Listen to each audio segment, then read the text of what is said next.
Hello, everyone, and welcome to Xbox 2+1 episode 32, I think. Not entirely sure about that, but let's just assume it is 32, right, for the sake of argument. I am your co-host with the co-most, Jez Corden of Windows Central. I've been through hell and back over the last couple of weeks. Well, it kind of feels like that. I went to Gamescom, and then that was crazy busy, and then immediately got really sick. So that was crazy. And now everything's fine, and hopefully we can get back to normal scheduled programming. But I am here with my good buddy, the man with the million, Randall 419. Hello, Rand.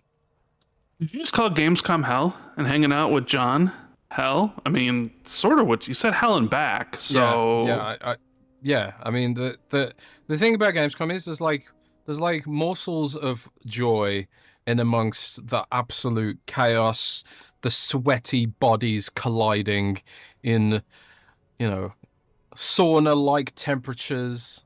There is a sort of hell aspect to Gamescom, but there's also a nice part of Gamescom, which we'll obviously be discussing later in the show. But Rand, you did mention our illustrious guest for this week's episode is none other than the beautiful, mohawked JON SIKAMIKANICO of XBOXERA.com. How you doing, John? I'm good, man. I'm good. It's good to be here. It's lovely to chat to you guys. Normally, Rand or you will appear on our show when I'm not there.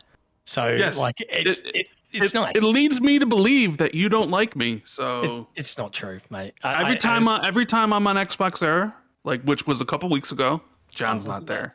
Last time I was on Xbox Era before that, John wasn't there. I think it's just you're the go-to for when if they need someone who's as classy as me, they look to you. That's all that's happening. And funny enough, exclusive. I'm not actually going to be on the show this weekend, and I haven't told them yet. I do need to have that conversation, so expect an invitation. Well, I probably not, because I was just on like 2 weeks ago. You can never get enough of you, Rand. And then I had Nick on Xbox 2. It was me and Nick did a show together. That's true. Special Nick and Rand. That's what it is, I guess. Yeah, because I was AFK, right? I was in beautiful Cologne with John having a steak. John, have you finally picked that steak out of your teeth yet? Mate, that steak was like one of the worst steaks I've ever had in my life. And it really bugged me that so many people kept wanting to go back to that restaurant. Did you go back? Yeah, I ended up back there again. And I was like, okay, I can't have a bad cut of meat twice. It still was less than great. But on the last night, I had a German Italian. Is that a thing? And that was actually pretty good. So. Well, there was pasta on that menu. What did I have? I had tagliatelle. And that was pretty nice, I think. Yeah, but it came with giant steak balls that were just these impossible things that you couldn't cut through. They were all right, I didn't cut through them with a knife. I had to use my teeth, but meat is meat, right? Yeah, fair. Well, if you guys didn't guess, me and John were at Gamescom together with all the gamers and the journalisms and the YouTubers and the podcasters and the Twitch streamers and all that kind of stuff, playing mountains and mountains of games. We're going to be talking about some of our Gamescom experiences, games you guys have mentioned that you want to hear about. Also, recent Xbox news. Obviously, me and Rand didn't even podcast last week because I was sick and Rand was indisposed with his nephews playing some Roblox and some Fortnite. I asked Rand to put them on a real game, but Rand refused. I mean, what games matter to kids that age? It's just Fortnite and Roblox, really. Could have put them on God of War. They're on PlayStation, right? I wouldn't let them play them. I wouldn't let them play my Xbox, Oh, yeah. So it's like, here's I turn on my PlayStation. I'm like, here you go. What do you want to play? I don't care. My kid who came to me the other day, he's 11. He's just started his first day of secondary school today, and he was telling me about Roblox drama and how they're getting a new CEO. And I was explaining to him how bad that game is and how I wish he just did not play it. And he's a sensible lad. He's like, I'm always careful. I don't ever talk to anyone. Blah blah blah. Apart from the friends he knows. But he seemed to come around to it today. He's like, you know what? I'm going to leave it behind and move on to bigger and better things. And the only reason is I built him a very cheap, from several zombie parts that I owned, PC. So he's been playing Minecraft Java Edition with mods, which is something. So instead of Roblox, it's Minecraft. It's funny because my nephews were the same. Like, they would, when because they want to spend all the time with Uncle Matt, right? Uncle Matt's here. Like, they're both like want to go play, with whatever toys they have, and then they'd be like, "Oh, can we play Fortnite, or we play on the Xbox or PlayStation?" Sure. And then if they weren't playing Fortnite, then they would grab their tablets and either play Roblox or Minecraft. So like, and then they'd be like, "Come sit with me and watch me play." So okay, watch you come play Minecraft. And it's like, all right, yeah, this, and they play Roblox and some like game mode within Roblox called 99 Nights or something, or where you got to survive 99 nights and some deer will come out and kill you at the end of each night or something. You got to survive. So yeah, it's like a deer in headlights. They were both playing it. Damn. And I was just like, yeah, you want to play like a real game like Halo? And they're like, what's that? Is that the guy? I think I seen that guy in Fortnite. And I'm like, here we go. Painful. Making you feel old. It's kind of funny because like this whole Roblox drama thing, like I didn't hear that they're getting a new CEO, but it does. I don't know how true it is. I didn't look into it because I don't care. But yeah, I mean they're a big publicly traded company, right? So you've got hedge funds now banking on Roblox and trying to inflate the share price and all that kind of thing. So I kind of feel like a Chris Hansen investigation is the kind of thing that would get the CEO ousted. They did make some changes because now there's going to be like game modes or rooms that are 18 plus only or something. Well, it's so something weird, like right? Because Roblox was originally a game that was aimed at children, without a doubt, right? But the problem is a lot of those children have now grown up, right? And they're now in their early 20s in some cases. My cousin, who's at university, and she's in her early 20s. A lot of her friends still play Roblox, and they treat it like more like a chat room, I think. If you go on if you go on Instagram Reels or whatever, you often see like a lot of the Reels, they're not even really playing games. They're just sitting around in like a kind of virtual chat room kind of situation with proximity chat turned on, talking to like adults and shit. I think Roblox is just really taken for granted, that if you throw in adults and kids into the same environment, bad things are going to happen. I don't know if either of you guys remember this, right? But Microsoft actually went through this themselves in the late 90s, early 2000s with a program called MS Chat. I don't know if you guys remember this. Yeah, MSN Messenger, bro. Represent no. ASL. Yeah, well, MSN Messenger was a whole thing, yeah. But there was also the MSN chat rooms, right? It was called MS Chat was the program, and this is before MSN Messenger. And they were also tied to a website called MSN Chat, which was, it was literally chat rooms. It was literally like proto Roblox, basically. Obviously, there was no graphics, but you had avatars and all that kind of thing. Rudimentary was basically what Roblox has become now. It's replaced chat rooms. And Microsoft ended up shutting them down in like 2001, maybe, something like that. I was like maybe 15, because it was just massively being abused by pedophiles. Wow. And Microsoft was like, yikes. You know what? We don't want any part of this. Instead of trying to regulate this shit, we're just going to shut the whole fucking thing down. Because obviously Microsoft can do that. But this is the kind of thing. It's like Roblox, this is like absolutely rookie basic shit. There's like, the history is littered with examples of companies that have taken this for granted. And like, the ChatGPT's going through this whole thing now where like ChatGPT encouraged a 13-year-old to commit suicide or something and gave him suicide plans and I read that. Yeah, this is a good idea. This is a good idea. You should definitely do this, because it was like being super sycophantic about it. It's like these tech companies have like no morals whatsoever. It's like money first, deal with the problems later. But it does seem to be blowing up in Roblox's face right now, and rightfully so, I'd say. But but anyways, fuck Roblox. I hate Roblox so much. It's like, I go on LinkedIn, man, and there's so many posts on my LinkedIn algorithm, which is just like game devs or, publishers and people like that, doom and glooming about the state of the industry. And there's always a mention of Roblox breaking the industry. Nobody wants to play any real games because everyone's playing Roblox, blah, blah, blah, blah, blah.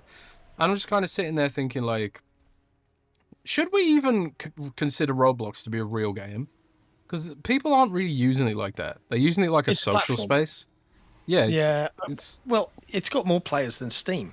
Yeah, exactly. Like, the entirety of Steam is beaten by Roblox, like weekly or something. It's wild. Insane. But I sit here thinking, like, do these companies, like, do they want to be Roblox or do they want to make games? Because I think they're fundamentally two different things. The Roblox audience is fundamentally different to the audience who wants to play, I don't know, Chronos: The New Dawn, for example. Game I'm very, very excited about. Or any of the other bangers that are coming out this month. Silk Song, for example, coming out this month. And like a lot of younger. I think Silk Song has a younger audience potentially, but it's obviously not gonna do a dent into Roblox, is it? Because I think they're fundamentally different audiences. But I don't know. It is what it is. Yeah, it's a strange industry, and I think, you know, when you say do they want to make Roblox or do they want to make games, unfortunately, because of how much money is in the industry, there are a lot of people that have no interest in games at all. They just see dollar signs, and that's just want to make money.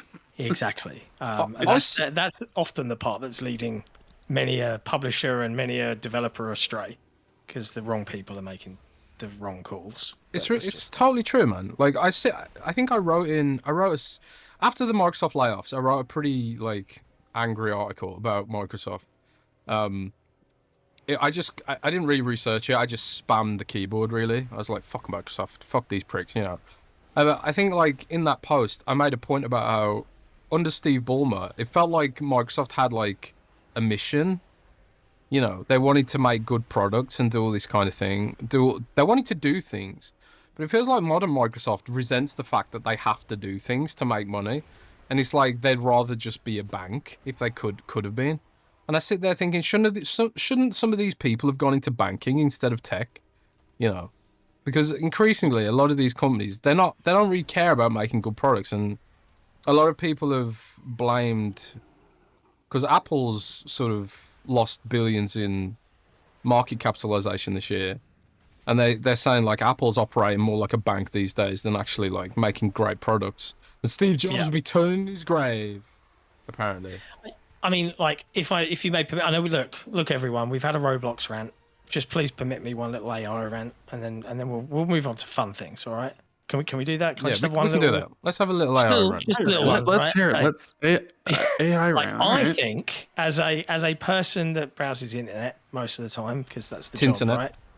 Yeah, like seeing crazy shit, either imagined up by people and then edited to look cool, is kind of neat and great. That's as far as my interest goes.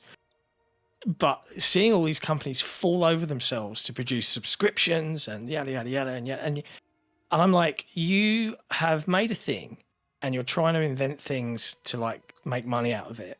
But as a consumer, I'm just speaking for me, I'm not speaking for anybody else, I would never subscribe to any of this.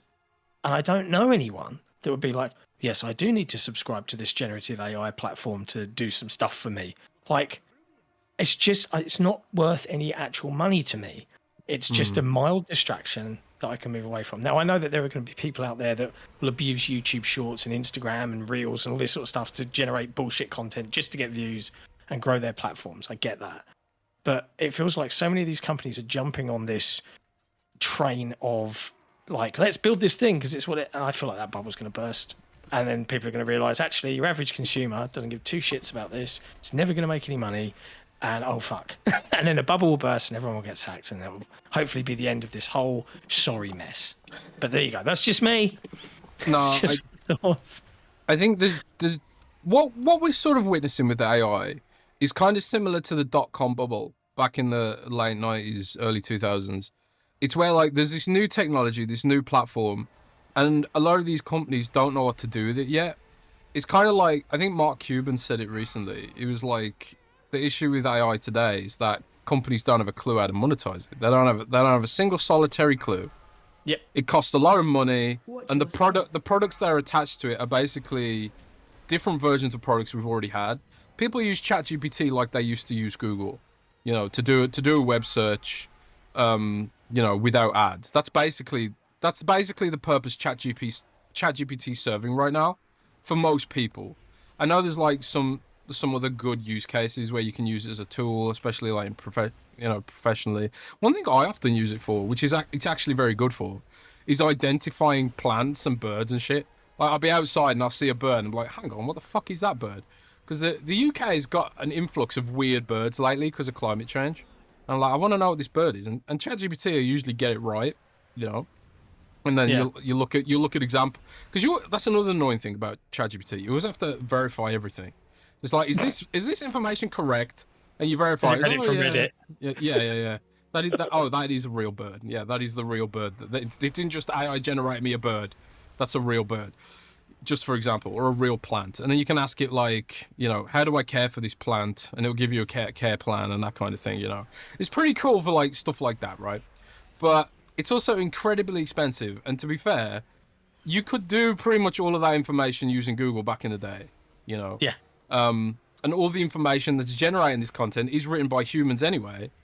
At least today it is. But a lot of that, all those humans who did write the guides, they're not going to be writing them for very much longer because Google's taken all the traffic away from that.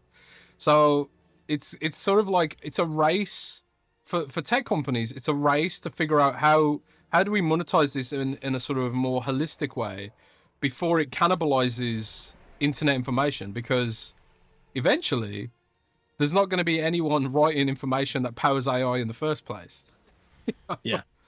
And then or very few players at least. So you end up with homogeny, you end up with model cannibalization, and basically AI is incestually breeding with AIs for information. It'd be a big old AI incest thing, which sounds like it sounds like the plot of an anime, really.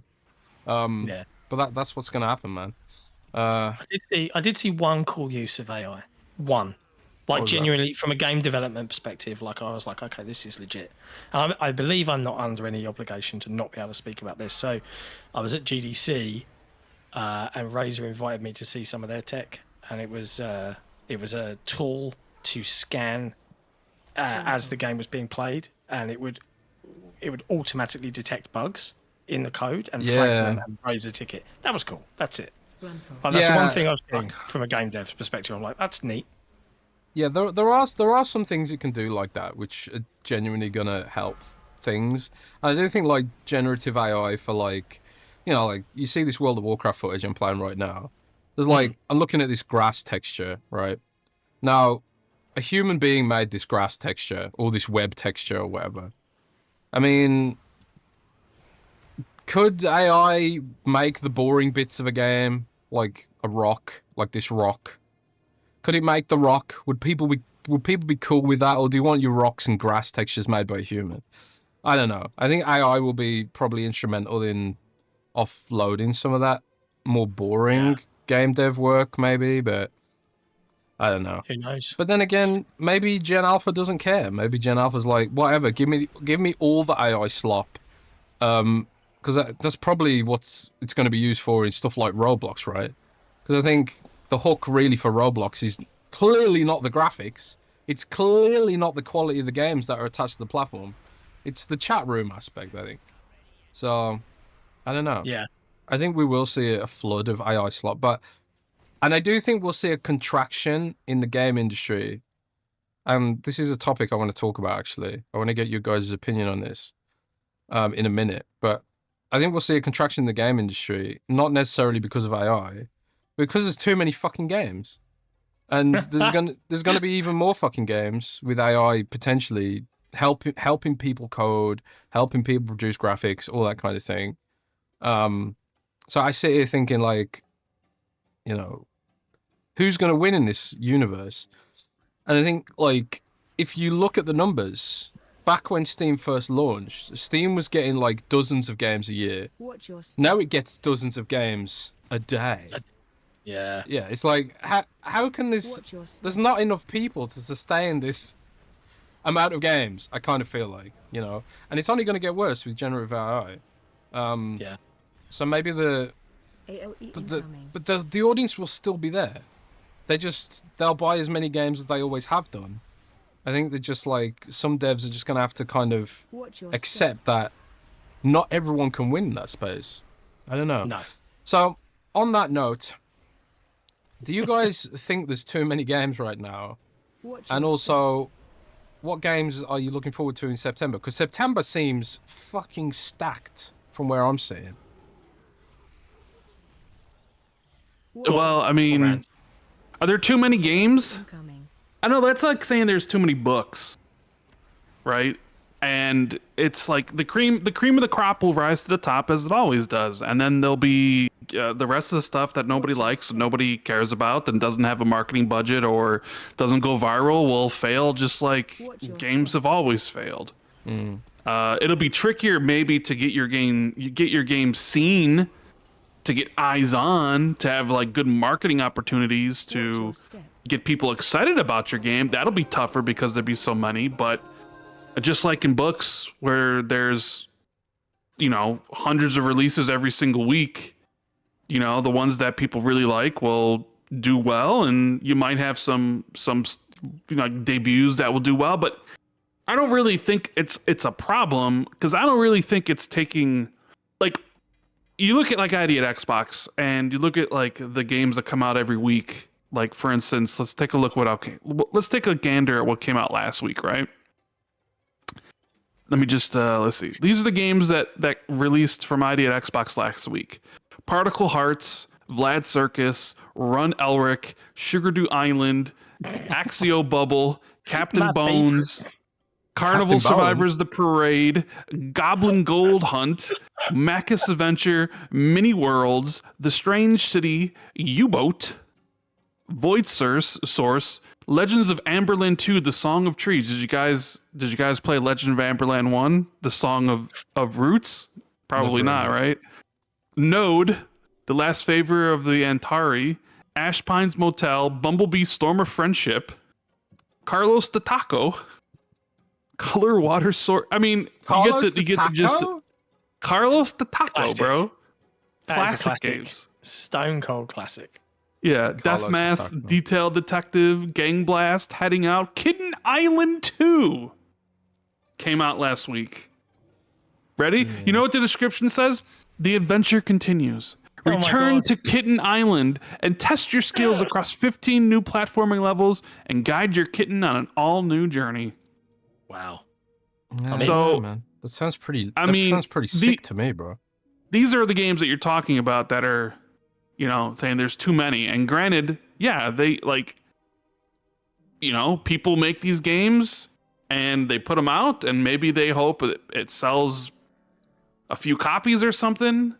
But I don't really think what the bigger issue that I think gaming has isn't so much that there's all these games and that AI will help either make the games or help make the games faster, so there'll be more of them. I don't think that's the problem. I think the problem is, and has been for a while, the free-to-play games and stuff like Roblox.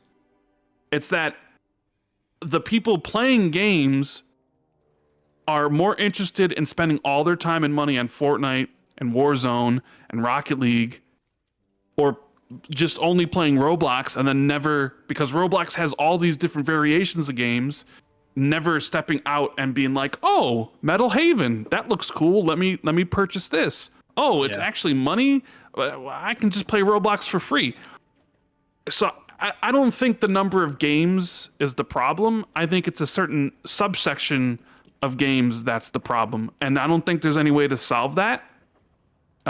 So you know, I feel like that is half the answer. Like, okay, well, give the other half, John. Give the other half. I think, you know, you're absolutely right in that free-to-play games have changed the entire landscape, and it always amuses me when you listen to someone gets Matt Piscatella on the show and he tells them how it is. It's like these games suck up more than 50% of available hours in gamers' lives are being spent on those free-to-play titles that you kind of listed there. But the other problem, I think, and it's not to do with the games that you just read out from that ID at Xbox list, right? The problem is that overall, excluding those, but just in generally, the quality of games has increased exponentially. Like, and that might be just opinion, that might be subjective, but I look at 2025 and I think that this is one of the best years for gaming in forever. Like, it's up there with 2007 for me. Yeah, And I will say I've talked to people, and that's definitely a subjective opinion because some people feel like this is the worst. And yeah, So, you might be right. yeah.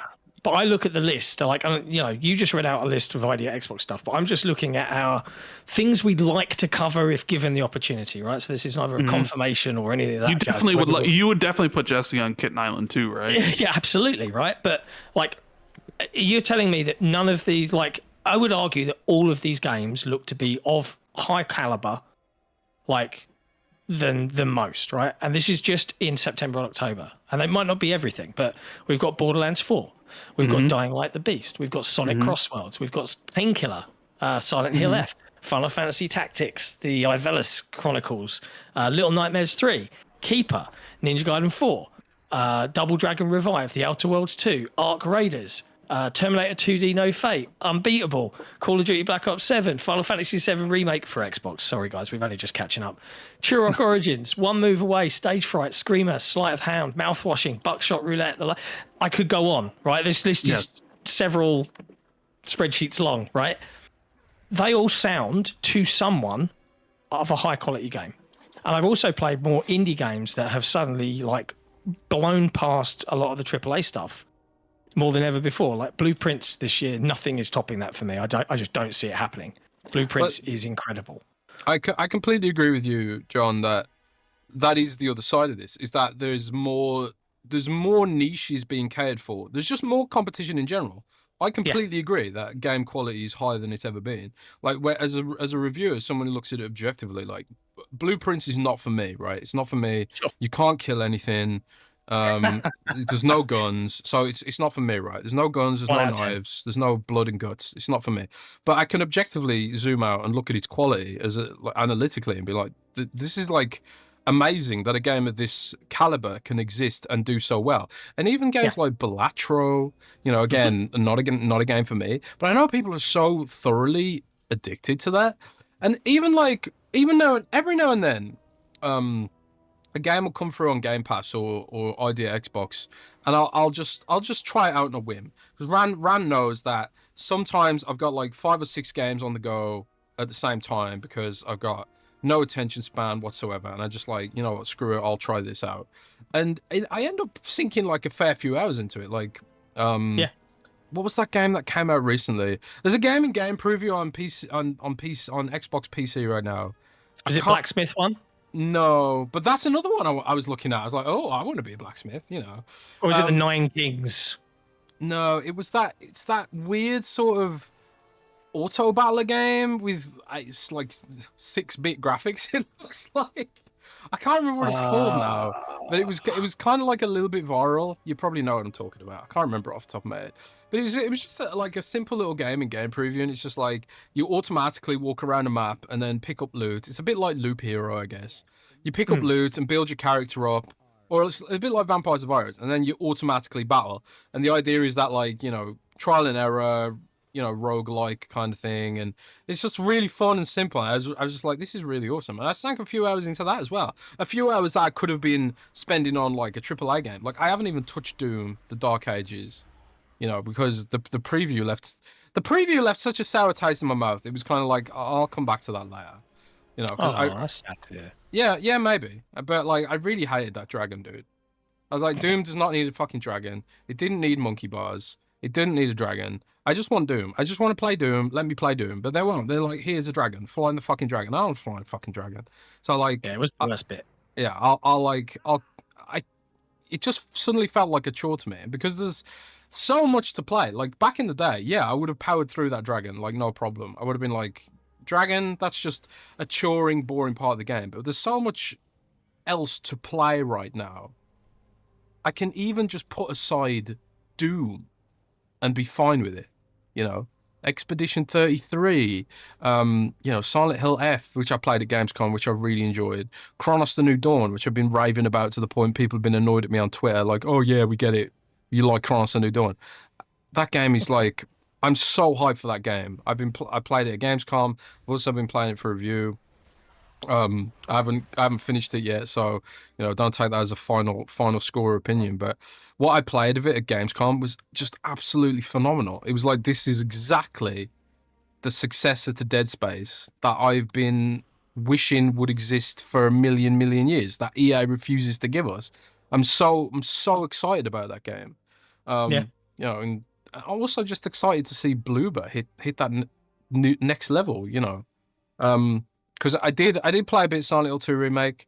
My PC last year couldn't handle it. I've since had a new PC, so I need to come back to it. But even like that little bit of Silent Hill 2 that I played was like, damn, they've really gone to the next level. But then you play Chronos, and it's like, holy shit, Bloober is now basically AAA indie dev, I think.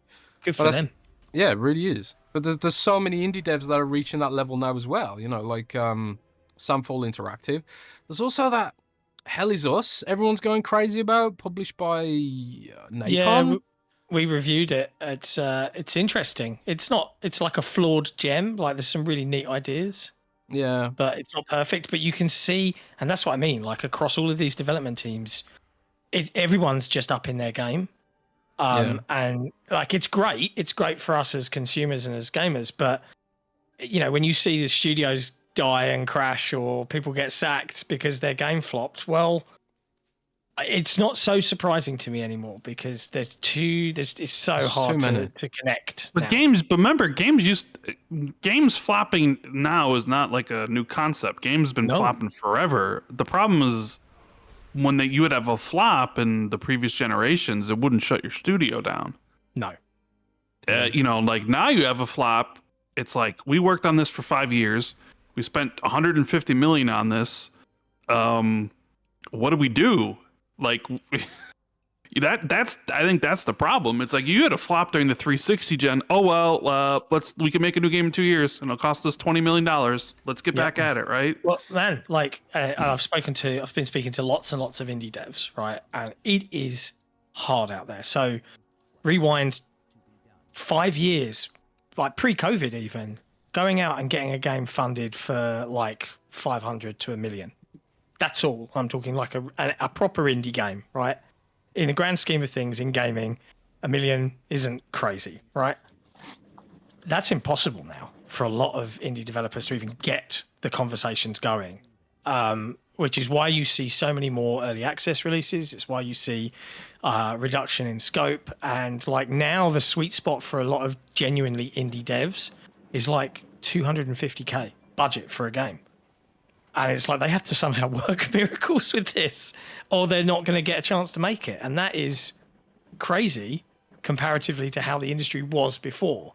Publishers are nervous, they're not investing, and that's mostly because lots of big money people have come in, invested in the space, and then they've not had a hit. And that's what's caused the studio to close. There is like general economic fears right now too, and also you've got things like interest rates are higher than they were. Like, we went through like a whole decade of basically free loans, which allowed people to take bigger risks than they can now. And I do think like that there is just this glut of just so much competition.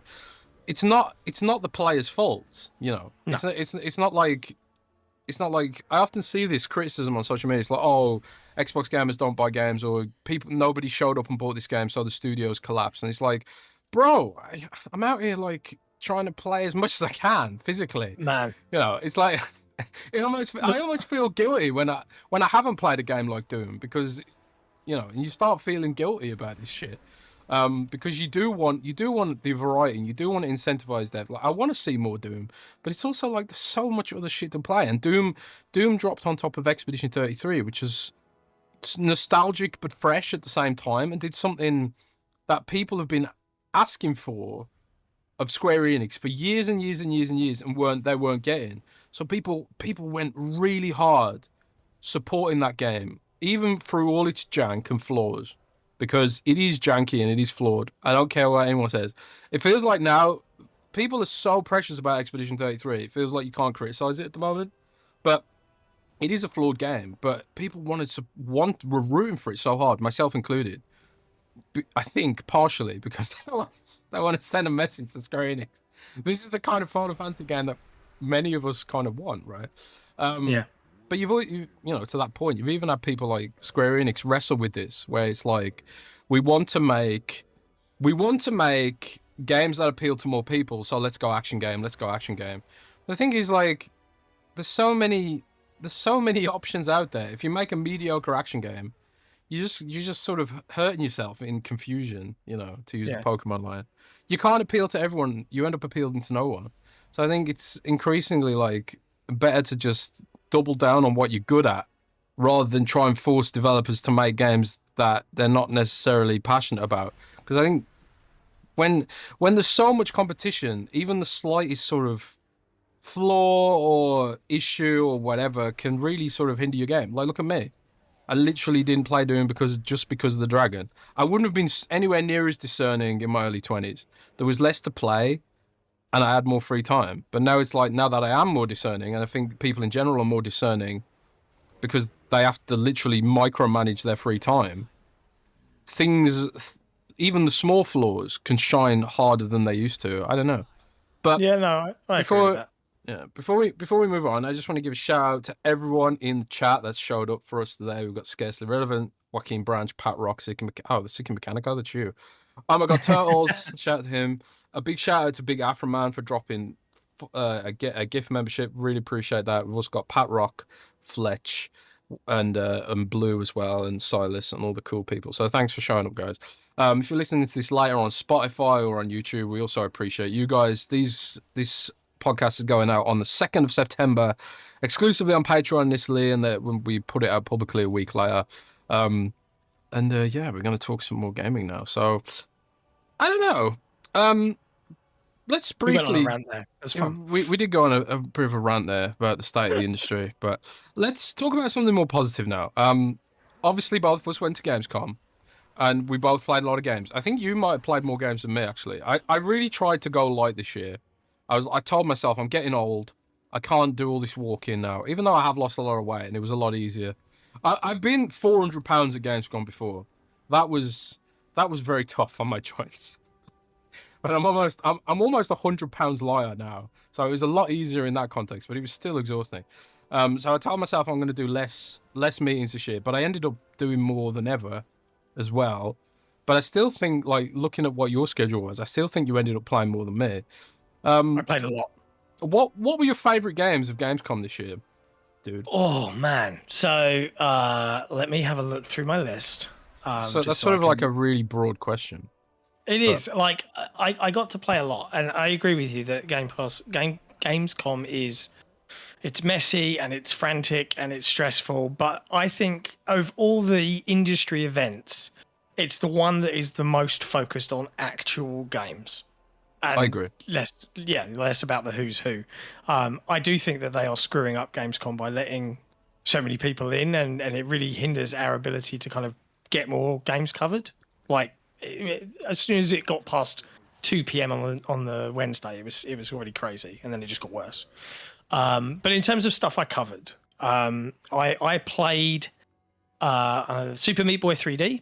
I saw The Expanse, Osiris Reborn. I played Davy X Jones, or Davy Jones, The Last Caretaker, Replaced, Toxic Commando, Lego Voyagers. I got to sit down with Tim Schafer and chat about Keeper, which is like lifelong. He's like one of maybe 3 or 4, legendary developers that I would actually fangirl over a little bit. Hands-on with the Ally and Planet of Lana 2. So I got to try a lot, right? And Lego Batman, obviously. My favorite, absolutely hands down, would have to be Replaced. I think that is going to be something incredibly special. Tell us a bit more about Replace for people who don't remember what it is. Sure. So this has been delayed, mostly due to the war in Ukraine and things like that. This is a 2.5D. Saying it's a side scroller is a bit of a disservice because it plays with where you can move in the map. Action adventure meets Batman Arkham. So it's set in a dystopian sci-fi world, alternate history 1980s, where something nuclearly bad happened in the 50s or whatever. And it looks like America was kind of fucked. And now people live inside Phoenix City, and there's a wall, and there's AIs and things like that, and you play as a character whose body has been overtaken by an AI named Reach, and it talks to you even though you can't reply because you're kind of, you're possessed by this AI. And I got to play like the opening intro for the game. Jesse played it as well. Weirdly, the preview he played at Gamescom was completely different to what I played because was it the Xbox booth? It was not. I believe it was at who's publishing it? Thunderful, I think, had this one. And I ended up chatting to the developer on Discord, who got introduced to me by a friend of the show. And he is a super cool dude. And he was like, here's a preview code. So I'm sat in Cologne Airport at like 10 p.m. at night on the Saturday. And I'm like desperately trying to download this build over airport Wi-Fi. And I managed to do it just before I got on the plane. And I sat there and I played through this preview in the hour-long flight it took me to get back from Germany to the UK. And I was like, holy shit, this is incredible. It's got Batman Arkham Combat in a 2.5D side-scroller. That sounds intriguing. The RPG elements. There's a preview up on XBOXERA.com. Stealth brag. Plug. It's way more interesting and better produced than the IGN one. No offense, Ryan. It absolutely blew me away. I have zero doubt in my mind that Replaced is going to be one of those where you're just immediately hooked and you don't want to play anything else until you're done of 2026. It's coming out spring. The developer sent me like a couple of quotes from my preview, and he was like, I'm going to have to print this out and stick on my wall because I genuinely think he's elevated the entire sort of 2.5D side-scroller genre by mixing in genuinely engaging elements beyond move a box, and here's a gravity puzzle. He's made it something more. There's platforming, but it's like flashback style, if you remember, like Flashback and Another World. And the art style alone is incredible. It's like this beautiful 2.5D pixel art style. It is one of the most prettiest games I've ever seen. It's got like really, really good lighting, right? I remember seeing the trailers and being blown away by the lighting. But yeah, that sounds really cool. That's one of the games I didn't play at Gamescom, so I missed out. I might try and hit up Thunderful and ask for a preview code, but that sounds incredible, man. It is so good. And it's only in 21:9. So when I got home and I played it on my ultra wide, I was like, okay, this is even better. Do you feel confident it's actually going to release next year? Because it's been like, hey, it's 2024, it's 2025, 2026. I mean, I could go into detail, but that would be probably betraying some private conversations. But I will say yes on conversations I've had with the developer. I understand the whys, and I'm confident. What was the other game that looked? Remember the other game that looked like Replaced? Oh yeah, in Soray, the last night. Yeah. The last night. Yeah, I don't even know what's going on with never come out, right? It hasn't come out yet, at least. Yeah, the game's gone AWOL, which is a shame. But 2.5D seems to be having a bit of a renaissance, right? Well, maybe renaissance is the wrong word, but yeah, Square Enix has got an entire division dedicated now to 2.5D, which I think is awesome. Dragon Quest remakes obviously are very, very good, and we've got.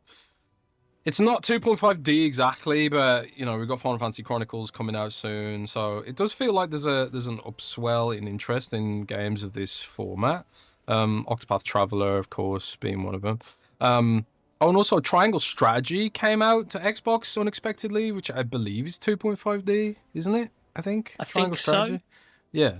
So I don't know. That's really awesome. Would you say that was your game of the show then, Replaced of everything you experienced? It was my personal favorite, but like I would honestly, it's hard to just like pick one. I would give some very honorable shout outs. Like I'm more of an indie guy, so people expecting me to wax lyrical about the latest AAA behemoth, you'll be left wanting. But I will give very, very fond shout outs to The Last Caretaker, which is actually from the original developer or brainchild behind Trials HD. Oh, I love Trials.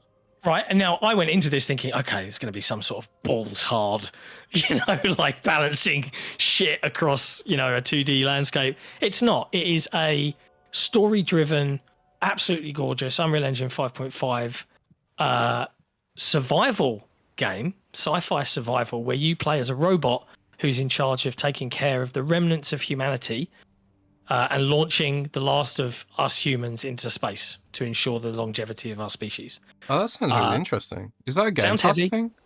It's not a Game Pass thing to my knowledge. I'm obviously early days. It's going to be in Steam early access. I think I did ask about game preview and there was like no comment at this time. But yeah, it was intriguing to say the least, because you're a robot. So unlike a lot of survival games, you're not managing your health or your hunger. You're managing your energy levels and you can plug yourself in. But then I know this you game. can also make weapons and plug yourself in to charge the electric weapons, and you are the ammo. And it just got really cool. Polar ice caps have melted. You're trapped out on this massive ocean. You're exploring these ancient rusted structures jutting out of the sea. It was super compelling and interesting. And the only thing I expressed was like, when I like to play a survival game, I like to grind for resources with pals. It makes the game better. But this is a story-driven survival game, so it's single player at the moment. But it was intriguing. And then the only other big shout out I'd give out to, particularly that I actually played a lot of, was Planet of Lana 2. I loved the first one, and this one's just bigger and better in every way. And John Carpenter's Toxic Commando, which is basically Left 4 Dead 3. You know, like I can't put it better than that. It's a more modern, broader, bigger with vehicles Left 4 Dead, and it was pretty fun, and I had a good time. You're saying it's Back 4 Blood 2. Yeah, I could also say that. I feel like they might have a slightly better gameplay loop than Back 4 Blood. It's using the Swarm engine, which obviously is powered Space Marine 2, so there was a lot on screen. Again, I've got a video up on XBOXERA of all that gameplay, but it was cool. The thing with it is I've played this before. Do you know what I mean? Like, okay, I know what this is. Is it going to last longer than a weekend? Or has some crazy executive in the back office got plans for this to be a live service game that will live forever? Bad call. But then they are selling it for like 40 or 50 quid, which is the right call for a game of this type. So I hope it does well. Yeah, it does There sound you go. good. I'll stop talking now. I've talked a lot. No, I mean, what we're here for, you man. are here to talk. You're here to What talk about I don't care about this at all. But I know you guys, I think, both tested it out, and there'd be some interest, from listeners of the show. But hands-on with the ROG Xbox Ally, yeah. Yeah. You and Jez both had hands-on with it. We did. Time spent. I actually got sneaky triple hands-on with it because I Triple hands-on. Yeah, I bumped into someone in a hotel who had one, so they let me have a play with it there. I went to the Blizzard after party because World of Warcraft was at Gamescom in force this year because World of Warcraft got a big expansion coming out. Player housing. Nobody cares. Nobody cares. Everyone cares, bro. Everyone cares. Nobody cares about it. Everyone cares. Old ass game. Everyone cares about it, bro. It's the biggest game ever. It's Microsoft's best ever game. Only thing cool about World of Warcraft is the cinematics, which don't have anything to do with the game itself. But anyways, but there was an after party at Gamescom itself, which ran till like 11 p.m. The thing, I've never been at Gamescom after hours before, but obviously there was no one there, but all the booths were still open and all active, and Blizzard's party was right next to AMD's booth, so all the ROG Allies were still there, turned on, the ROG Ally S, the ROG Ally X. AMD's booth, was it AMD or was it Asus's booth? I think it might have been Asus's booth, not AMD. They had Harry Potter on the X and Forza Horizon on the S. And I know it's not called the S, but I'm calling it the S for sake of simplicity. Yeah, bro. Yeah. What else? I also played Gears Reloaded on the X as well, and also Lies of P. So when they first showed off, when the pictures leaked of the dusty FTC models, I was very much like, this looks hideous. It was definitely in that camp, right? Because it had these weird bulky handles, and my source, whose name rhymes with Blandal Claw, told me that it was going to have big handles like an Xbox controller, and I was like, how's that going to look in a handheld? That's going to look a bit weird, because I do feel like when it comes to handheld design, they do often seem to sacrifice ergonomics for the style factor, right? A lot of the time. Like the Lenovo Legion Go, for example, has like this sort of trapezoid shape, which is not very ergonomic. It looks nice, but it's not the most comfortable in the world. Lenovo Legion Go being my current go-to. But this it looked ugly, I thought at least. But when you actually use it and you're not looking at the device and you're actually playing a game, I thought it felt like heaven. I thought this was the best feeling handheld I've ever used. The screen being angled up ever so slightly against your hands and all that kind of stuff. It feels like they've really, really thought about the way this feels in your hands. And the Asus ROG Ally devices were already probably the best devices when it comes to feeling the hand. Like they had the best weight distribution. They felt the nicest to hold. But this is like next level, because now it's like combined with the screen being angled and the grips being actually grippy. But it was also like weird things you don't really think about. So when you put the Lenovo Legion Go down on the table, you can't really pick it up from the grips. You have to pick it up from the screen, which means you put your fingers all over the screen, right? But the Xbox Ally has like these grooves on the sides of it, designed to help you lift it up off the table, like slide your fingers underneath it. It's all those kind of little things which Xbox often thinks about, but a lot of the OEMs don't think about. So you can really feel like the impact that Xbox has had on this device. Like it feels very, very, very clearly the product of Xbox's hardware team here. But I think like the real headline act with this device is not necessarily the game and the performance and all that kind of stuff. And I'm going to talk about that in a minute. But it was, at least for the ROG Ally, the headline act is the updates to Windows. Because one of the big issues about, Windows is that it just sucks for these kind of devices, right? It is really awful. It sucks, yeah. So what they've tried to do for this device is they've really tried to up-level Windows itself to make it like a more viable product for these kind of devices.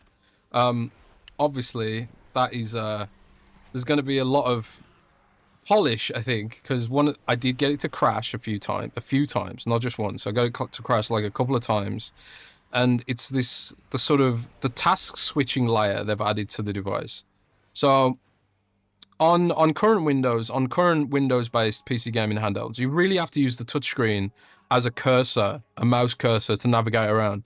And some of the manufacturers have gotten around this by like literally adding a mouse button to the device, which, let's be honest, is less than ideal, right? Or like a trackpad, sorry. But now what Microsoft has done is they've allowed the Xbox app to fully take over the screen. And if you set the Xbox app as your full screen experience, which is a completely new option in Windows, similar to Android launchers, you can set the Xbox app to take over Windows on that device. And when you do that, it doesn't load the desktop. It doesn't load loads of background processes that aren't necessary for gaming. And it keeps everything like gaming oriented and gaming focused, right? Which is awesome for performance gains. But also, it's just awesome for usability, because the task switcher is now navigable with a controller, which is probably the coolest thing about this device.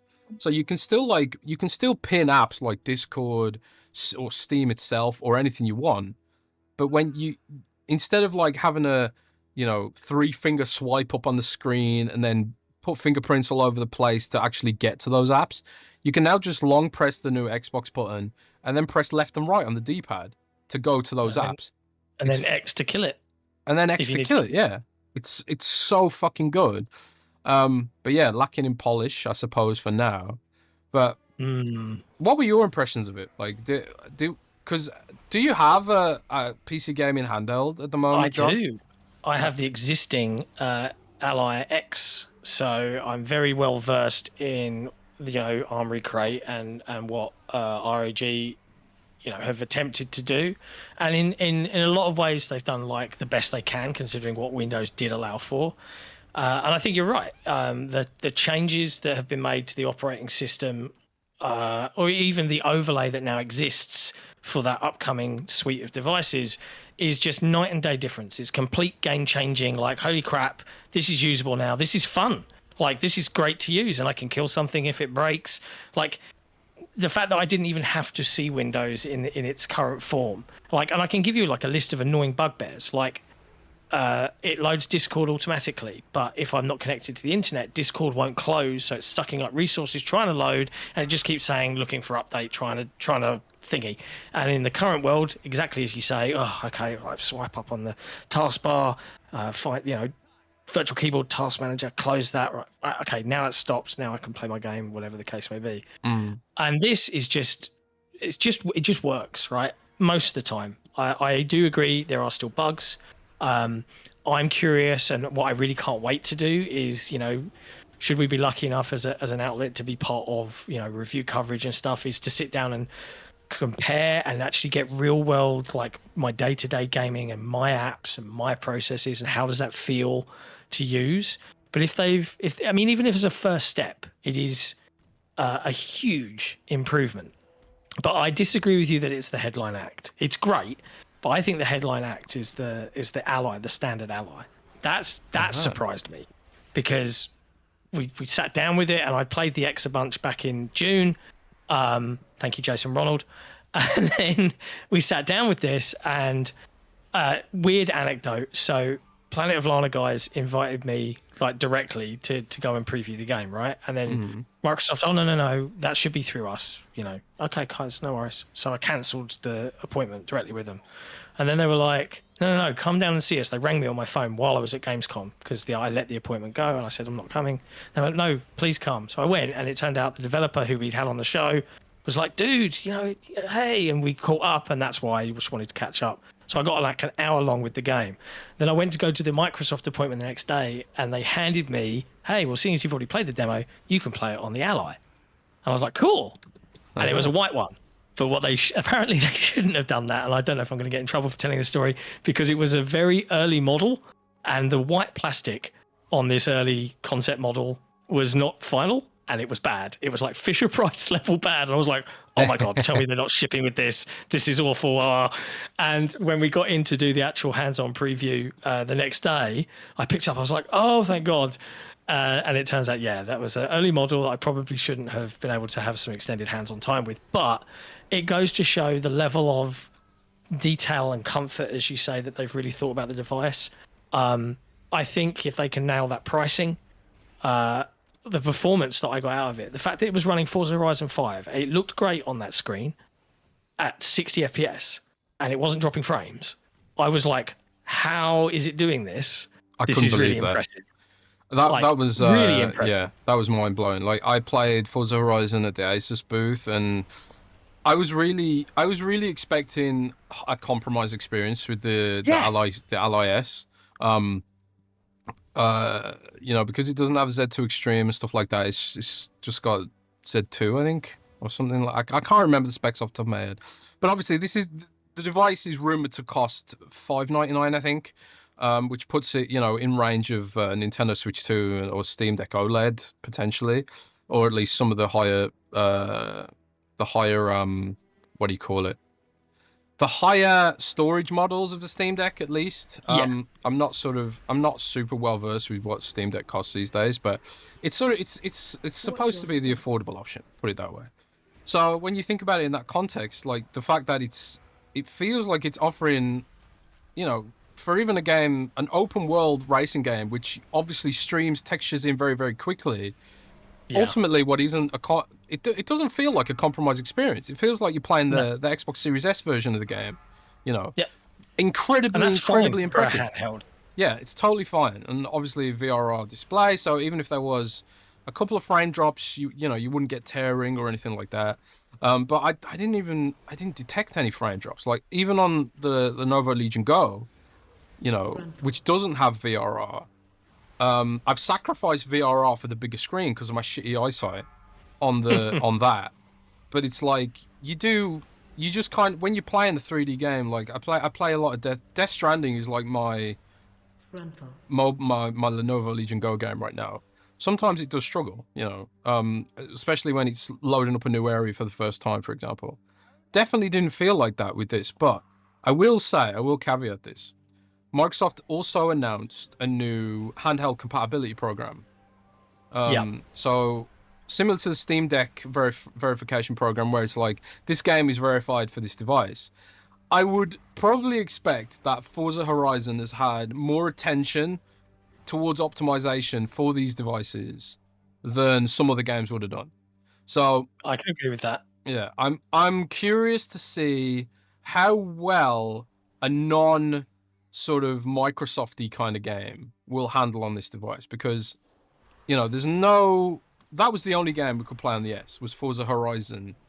And that honestly made me a little bit skeptical, because it's like Microsoft has chosen this game for a reason. So this is probably like the most optimized 3D game for this platform, right? Or for, you know, with the drivers and all that kind of stuff. Because one issue that I feel like AMD's had with the Z2 range is getting the drivers out to all the OEMs in a timely manner. Like, Lenovo's always really behind getting the latest drivers for these devices, which means a lot of games that should run well kind of don't run well as they probably should do until that driver's updated. And Lenovo's been, I don't know who's to blame. Is it AMD? Is it Lenovo? Whoever's to blame, the cadence of driver updates on that device is not particularly impressive. But you'd have to assume that with Microsoft having this, you know, pretty landmark partnership with AMD and Asus, that you're probably going to get a premier kind of update experience on this one. So I don't know. I'm still the preview is strong, I would say. Would you agree with that? But there's still maybe some skepticism there, and obviously we don't know for sure the price. But the strongest rumor right now is that you're looking at $600 for the S, and I think it was $899 for the X, which obviously puts it below the $1,000 point that people were worried about. I chatted to some folks, you know, it was scuttlebutt on the ground, but like, obviously Microsoft's intention was to announce the pre-order date, release date, and price all in one go. Yeah, that was the intention. And the scuttlebutt on the ground is that there is, you know, the price is leaked, obviously, to a degree, and you know, this is pure conjecture. This is just the gossip in those circles going around on the ground at Gamescom. So this is not a report or anything like that. But the general discussion was that apparently they kind of looked at the reactions, and Asus particularly, reportedly, allegedly, all of that jazz, had the approach of like, well, if we want to genuinely break into this niche and we want to make an impact to this growing market, like, we should look to subsidize these devices as much as we can, like to become the de facto PC handheld, for want of a better phrase. And it is a first-time unique hardware partnership between two different companies. It's got the Xbox branding on it. Microsoft themselves refer to it as our Xbox Ally X, right? Can they bring that price down to within spitting distance, or as close as they can, to the Switch 2, and genuinely try and compete? Whether they'll succeed, what the final price will be, who knows? Because the economic realities are what they are, tariffs, all of that shit. But so basically, do you think there is a chance that the price goes down, or do you think that's just wishful thinking?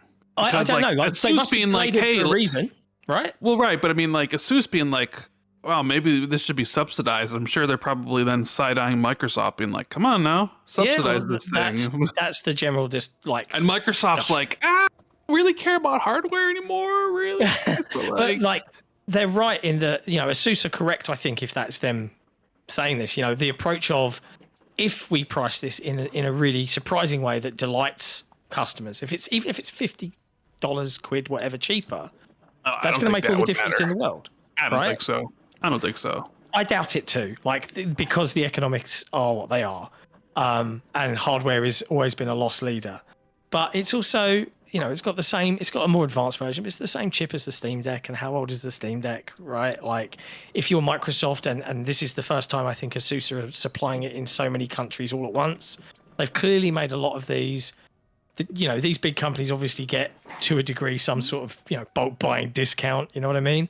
Like I don't know what it's going to end up in, but I like that they were at least paying attention and trying to find the best way to do it. It also seems like that market's might become a lot more competitive because, even though there's rumors that the next Steam Deck isn't even coming until 2029, which I saw this. Whether or not you believe that or whatever, but there's been a lot of scuttlebutt about PlayStation's plans for next generation. That does include a PlayStation 6 handheld. Why would they hold back the generation like this? Well, I mean, not only are they supposedly making a dockable handheld, but they're also making a PS6 Series S as well, supposedly. Including a high-end PlayStation. Like it would be such.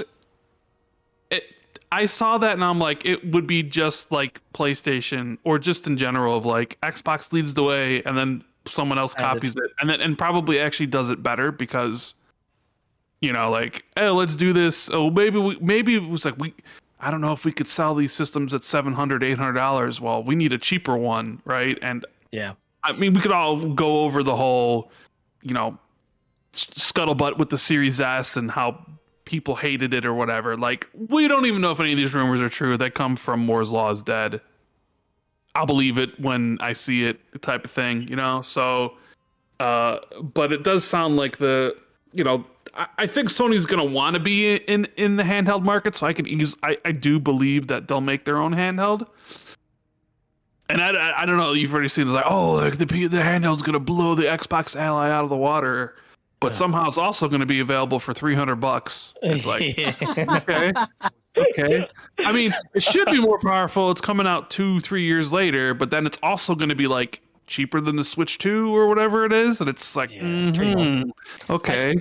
I remember the reality. Even with the Switch 2, I remember people saying like, "Oh, the Switch 2 is going to be way more powerful than the Xbox Series S," and it's like, but the fucking thing can't even run Elden Ring. Yeah, it's bad. Well, apparently, Star Wars Outlaws isn't running very well on it either. It's trash, man. It's not good. Dude, don't let the Nintendo fans hear this. Let them hear it. I don't care if they. Jez, I bought a Nintendo Switch 2 on my an condolences. In LA. Because I walked into the Best Buy on the last day and I saw it there and I was like, this is 70 quid cheaper here. So I said, fuck it, and just did it. I have played Mario Kart World for about 2 hours and I was like, it's more Mario Kart. And then I got a Donkey Kong code and I was like, this is neat, but also I grew out of this sort of game 10 years ago, like 20 years ago even. Like, I don't know why. I should probably sell the damn thing. Game of the year. Game of the year. I understand Nintendo. This is the cycle I went through, right? I used to get every Nintendo system just for Pokemon. Every year I get it just for Pokemon. And it's like the nostalgia, and there's absolutely nothing wrong with nostalgia. Like if you're like you plant your flag in nostalgia, I mean, I'm still playing World of Warcraft, and I'd say at least 50% of that is nostalgia to some degree. The other like 25% is I've got a really great guild, and then the other 25% is the actual game itself. But like with Pokemon, it's like they've neglected Pokemon so hard that it dispelled my nostalgia. And then it was like, well, what's left? Metroid is literally the only franchise of Nintendo's that I find compelling in even the slightest way.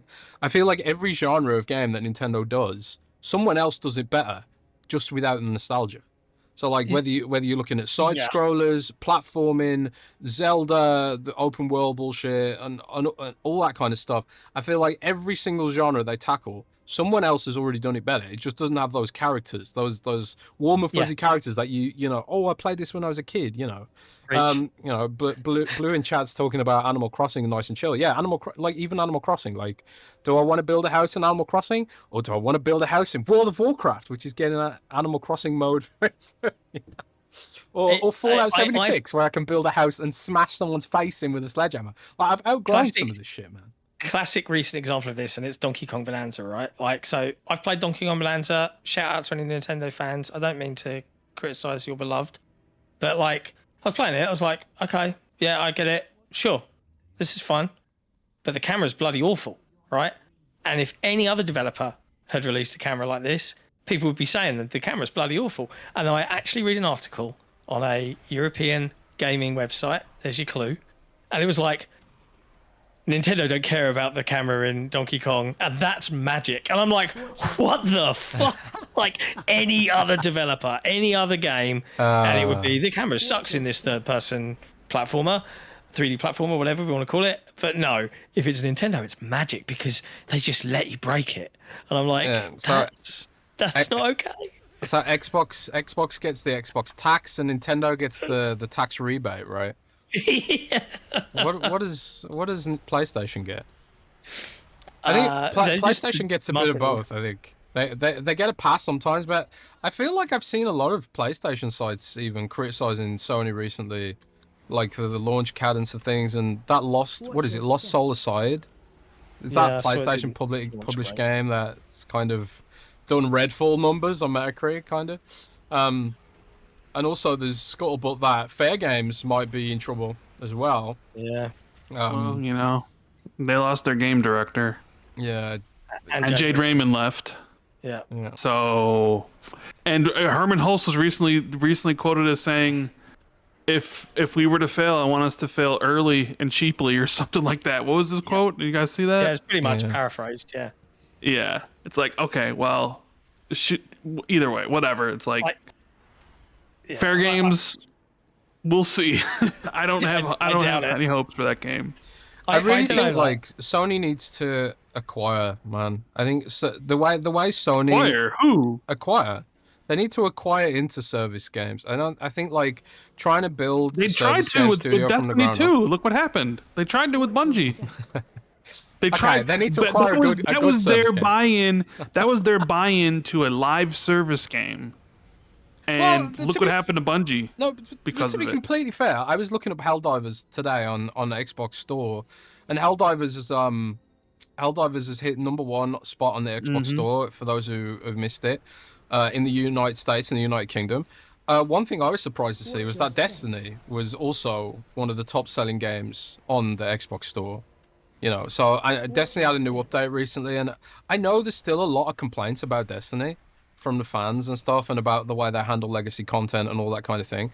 I'm not really that well versed with what's going on with Destiny, sort of in a granular kind of level, but it does seem to still be very, very popular. And I think a lot of the issues with Destiny are probably potentially fixable. I think. So yeah, maybe with the Destiny 3. Who knows if they ever do that game? Who knows what happens to Bungie after Marathon comes out if Marathon doesn't do well? And I mean, they took their other game that they're prototyping, that Gummy Bear game, and actually took it away from Bungie, and then built a team within PlayStation to make it.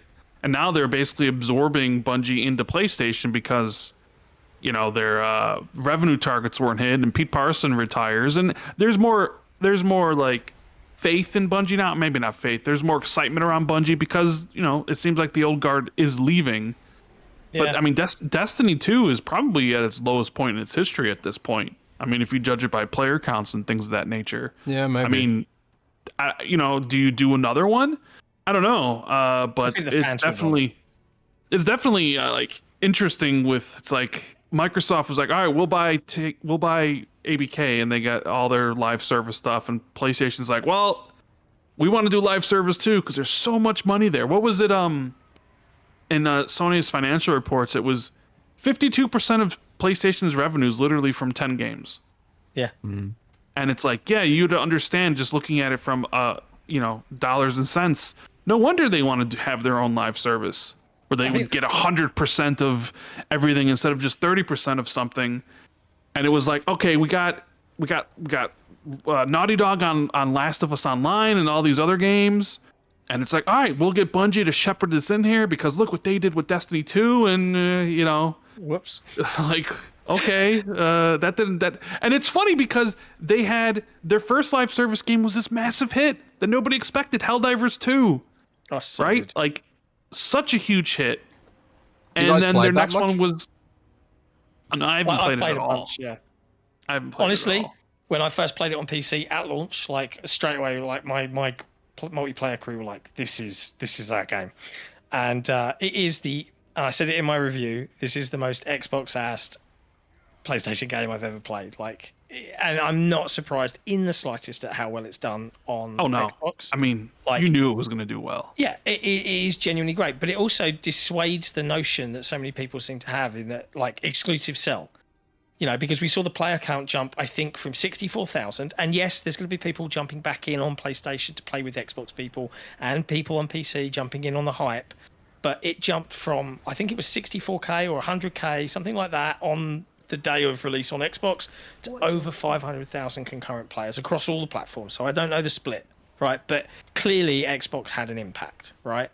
And even not if it's like the Xbox copy, but also Halo. Right, the Halo War Bond with the Halo weapons, the people coming to check that stuff out too. But so we don't know like concrete numbers or what the split is, but like the argument that exclusive sell and all of that jazz, yeah, they do if it's the right game. But also, there's clearly a huge bunch of customers, you know, to Microsoft's regular point that they've made their choice. That's where they play, and if the game comes out and it's not on their platform, then they skip it.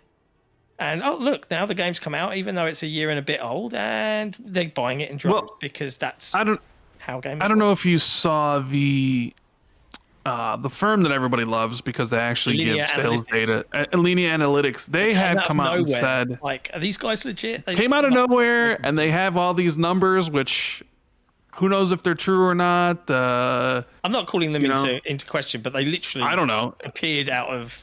They appeared out of nowhere, and then there was some debate about whether they just used reviews from the stores to kind of estimate some of the stuff, but what have you. They came out and said that Helldivers 2 had sold like 20 million copies. I think it was right around 20. It was like, no, it was like 17 million. It was like 13 million on PC and 5 million on PlayStation, which I was like, okay, that's a large gap.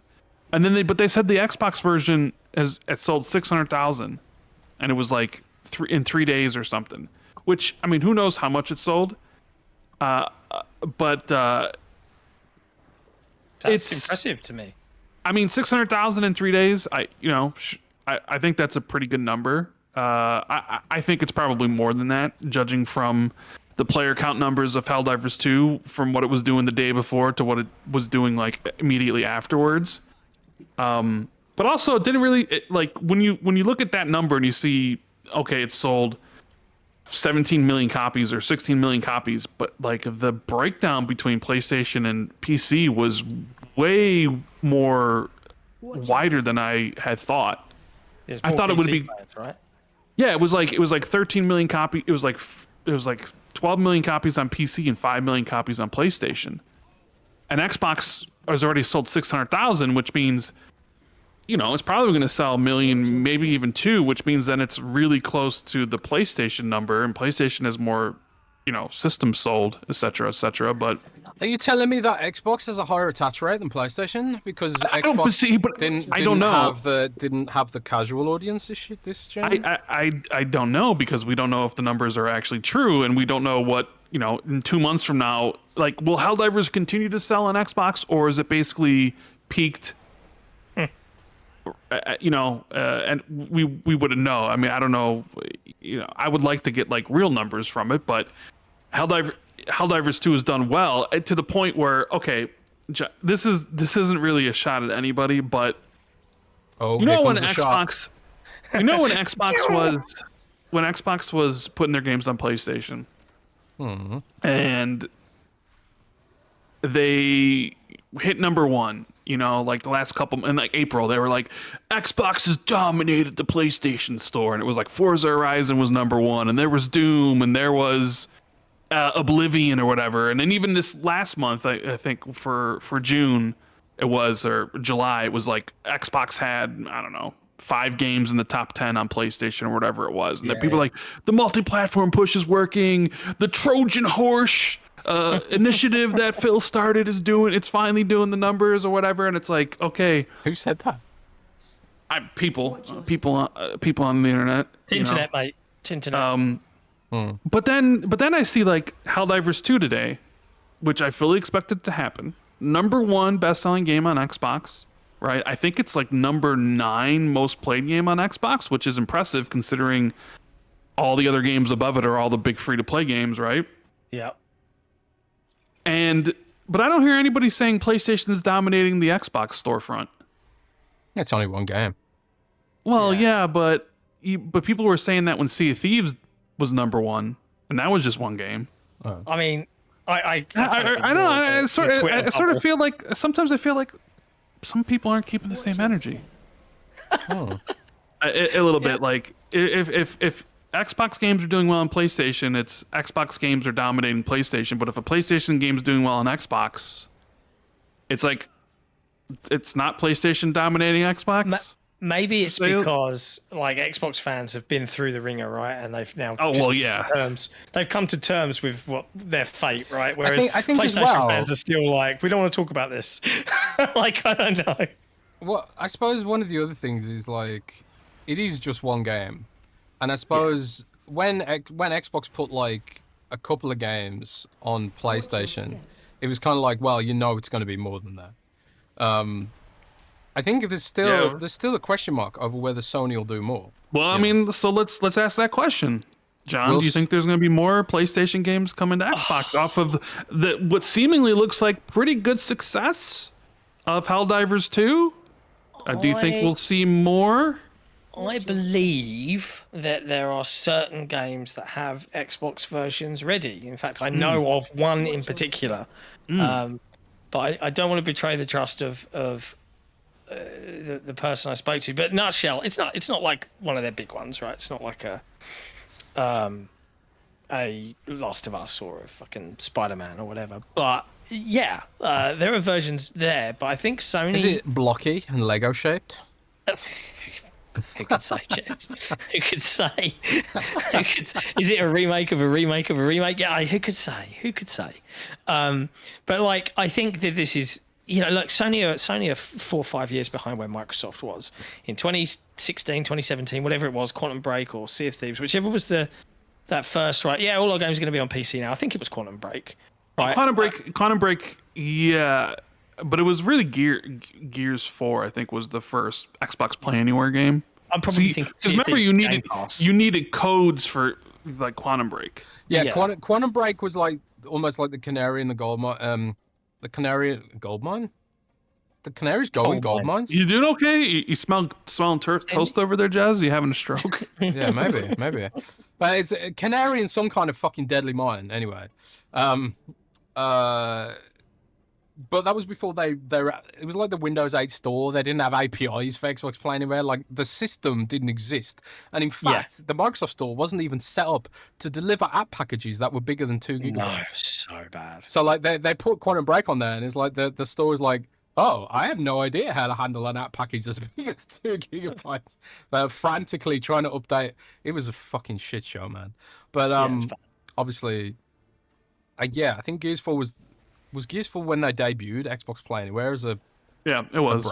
It was one of those. But like, regardless, since that sort of time period, you know, the customer base has kind of had their revolt, then they've got used to it, and then for like 4 or 5 years, everything was like, yeah, PC and Xbox is cool, like, this is great, you know, cool, more players. And then, you know, now they've done it again, and I think for the most part, and I know that, you know, there are Xbox fans that will like bleed green until they die, but it's healthier for the industry, and fundamentally, beyond the platform I like to play on, I care about like the industry and actually like games getting to be made and new ideas existing. And if this is the price, you know, to pay to get new stuff year on year and new ideas and all of that jazz, and for the industry to stay alive, then I'll gladly pay it. But like, Sony are now on that journey, right? There's tentative PC versions. We've bought Nixes. We're going to do some PC ports. Now, to Jesse's point about acquisitions, they are nowhere near the scale of Microsoft, like a million miles away. And that's why we get these surprising, you know, and it's unfortunate that Microsoft is such a leaky ship, but you get these rumors of Oblivion Remastered, and then the leaks, and then you hear about Fallout 3. Is that a thing? Oh, yeah.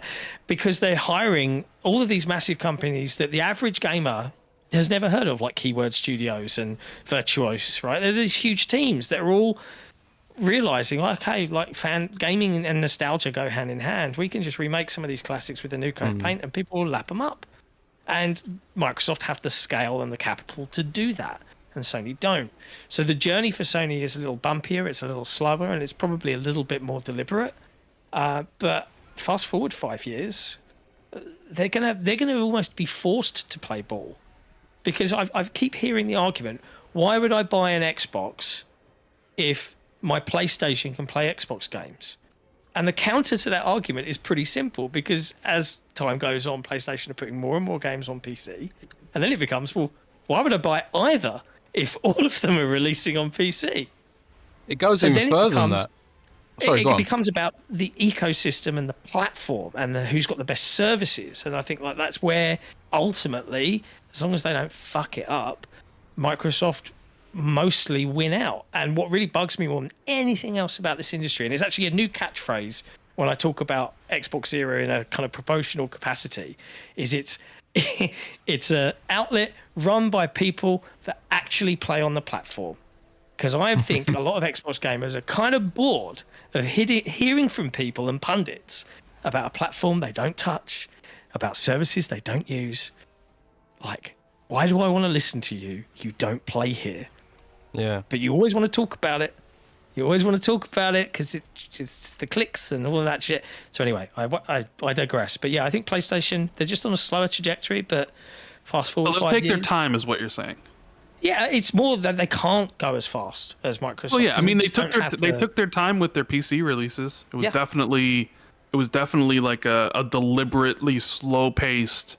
All right, we're gonna do Horizon. All right, months later or whatever. All right, God of War. Like it wasn't shotgun blast like Xbox, where it was like 4 games at once. Yeah, right. Just and it's like here's here's the podcast. It's like it's not Indiana Jones, but Indiana Jones was the next one anyways. Like it's like boom. It's we're all multi-platform now. It's not Starfield. It's 2 years away. But so like they'll probably even do it slower than what they did with their PC stuff. Because even now with the PC stuff, it's like, if you go back and look at like Herman Hulst's original comments about the PC stuff, it's like almost exactly sort of kind of what Phil was doing with like the multi-platform stuff, and kind of it's like, it's just one game. It doesn't mean they're all coming. That's like literally a quote from him. It's like, it's just one. It doesn't mean all of them are coming. It's like, well, but now that like it's like before it was they'll not put anything on PC. Then it was like, it'll come to PC, but it'll be 4 years later, and it'll never be day and date. And now it's up to a year later, and some of them are day and date, like the live service stuff and Lost Soul aside. So now you've gone from never having any of them to now it's like, well, only these certain games are day and date. And now you look at the Xbox side of like them putting games to Xbox, and it's like, one, it was like, it's never going to happen. And then MLB came, and it was like, well, it's never going to happen unless there's an external force, like, an IP holder. I can't hear you, Rand, over all of these goalposts being... so this constantly just shifts. It constantly just shifts. And then it's held Evers was like, well, it won't be anything but live service games and small games because the rumor is like Returnal. I have to give a shout out to Nick, because obviously I think he first shared the rumor that he heard that. And he was also the first to say that it fucking fell through. Yeah. Does he get credit or does he? Yeah, but like he did have a lot of fun, and I had a lot of fun looking at his timeline as he found tweets, calling him out, saying never gonna happen and all that shit. Like, it was amusing. But the other thing I'd say is, like, when it comes to Sony and live service, like, I remember watching a video game pundit of some note talking about the industry and how it works and blah blah blah, and talking about how awful live service is and how these investors are coming in and making, these publishers make live service games and that no one wants them. And I'm like, that's not true, because they're the most played games. Like, they take up, as we've discussed on the show, 50% plus of all available game playing hours from game players. But the reality about why publishers keep trying to go for live services, and this is my understanding after speaking with developers, is that for the most part, the cost and the effort to make a live service title is pretty equivalent to the cost of making a AAA game. Right? So if you're going to do one of them, And if a AAA game flops, as we've discussed on the show, it usually results in a studio closure nowadays, right? Or everything's very, very dicey. But if a live service fails, same diff. But if a live service succeeds, money. And that's why, from a business standpoint, we keep seeing these attempts to break into the market, because when it works, it's night and day from your average. We've just sold 5 million copies. Good for us. There's also another angle there. Numbers. It's because it's not just like if it works, then we make loads of money. You can fix a live service game. With a single player game, it's very, very rare that a single player game that makes a bad first impression can pull it back. You know. It has happened, you know, in the past, but it's. I feel like it's more difficult, you know. Whereas like a live service game has those sort of hard peaks and troughs between major updates. That's why early access exists, and generally exists for live service games, so they can be developed over the course of their lifespan. But you know, one of the things. Well, this kind of brings up in the conversation we were having earlier, but also the one now about like, you know, remember we talked about like there's too many games and that's a problem, right? Mm-hmm. And this kind of is what we're talking about here. I don't know if either of you guys saw what Capcom had to say about Monster Hunter sales and the PS5. What did they say? They said that the PS5 price is an unexpectedly large barrier for Monster Hunter Wild sales. So basically, they sold 10 million copies of Monster Hunter in 1 month, right? Which is great. Highest ever for Capcom in its history. 10 million sales in a month. And they've said they've only sold 400,000 copies since. Yeah. Now, you could make the argument, well, it's because Monster Hunter Wilds isn't good or not as good as the previous game. Shout out Jez and Jesse for calling it out in their review and not just gushing. So the guy went on to say, is like the goal of 10 million units in the first month was an internal one of Capcom. So in that respect, the sales were on track. But he also noted that continuing to build on these sales could be trickier given the price of buying current gen hardware. The console costs around $540. Factoring the cost of the software and monthly subscriptions, it comes out to around $675 at the time of purchase. This is not an easily affordable price, especially for younger generations. The situation is not limited to Japan, but is similar overseas. Our next challenge is to overcome these barriers and get Monster Hunter Wilds to more people. Sales and other events will begin in the future, so we are currently developing a strategy to take advantage of these opportunities to boost sales throughout the year. So I find it interesting that here you have a president of one of these large publishers who's directly stating that the cost of current consoles is a barrier to, you know, them potentially selling more games. And we talked about like the price of the ROG Ally at $900 and like who's really in the market for that.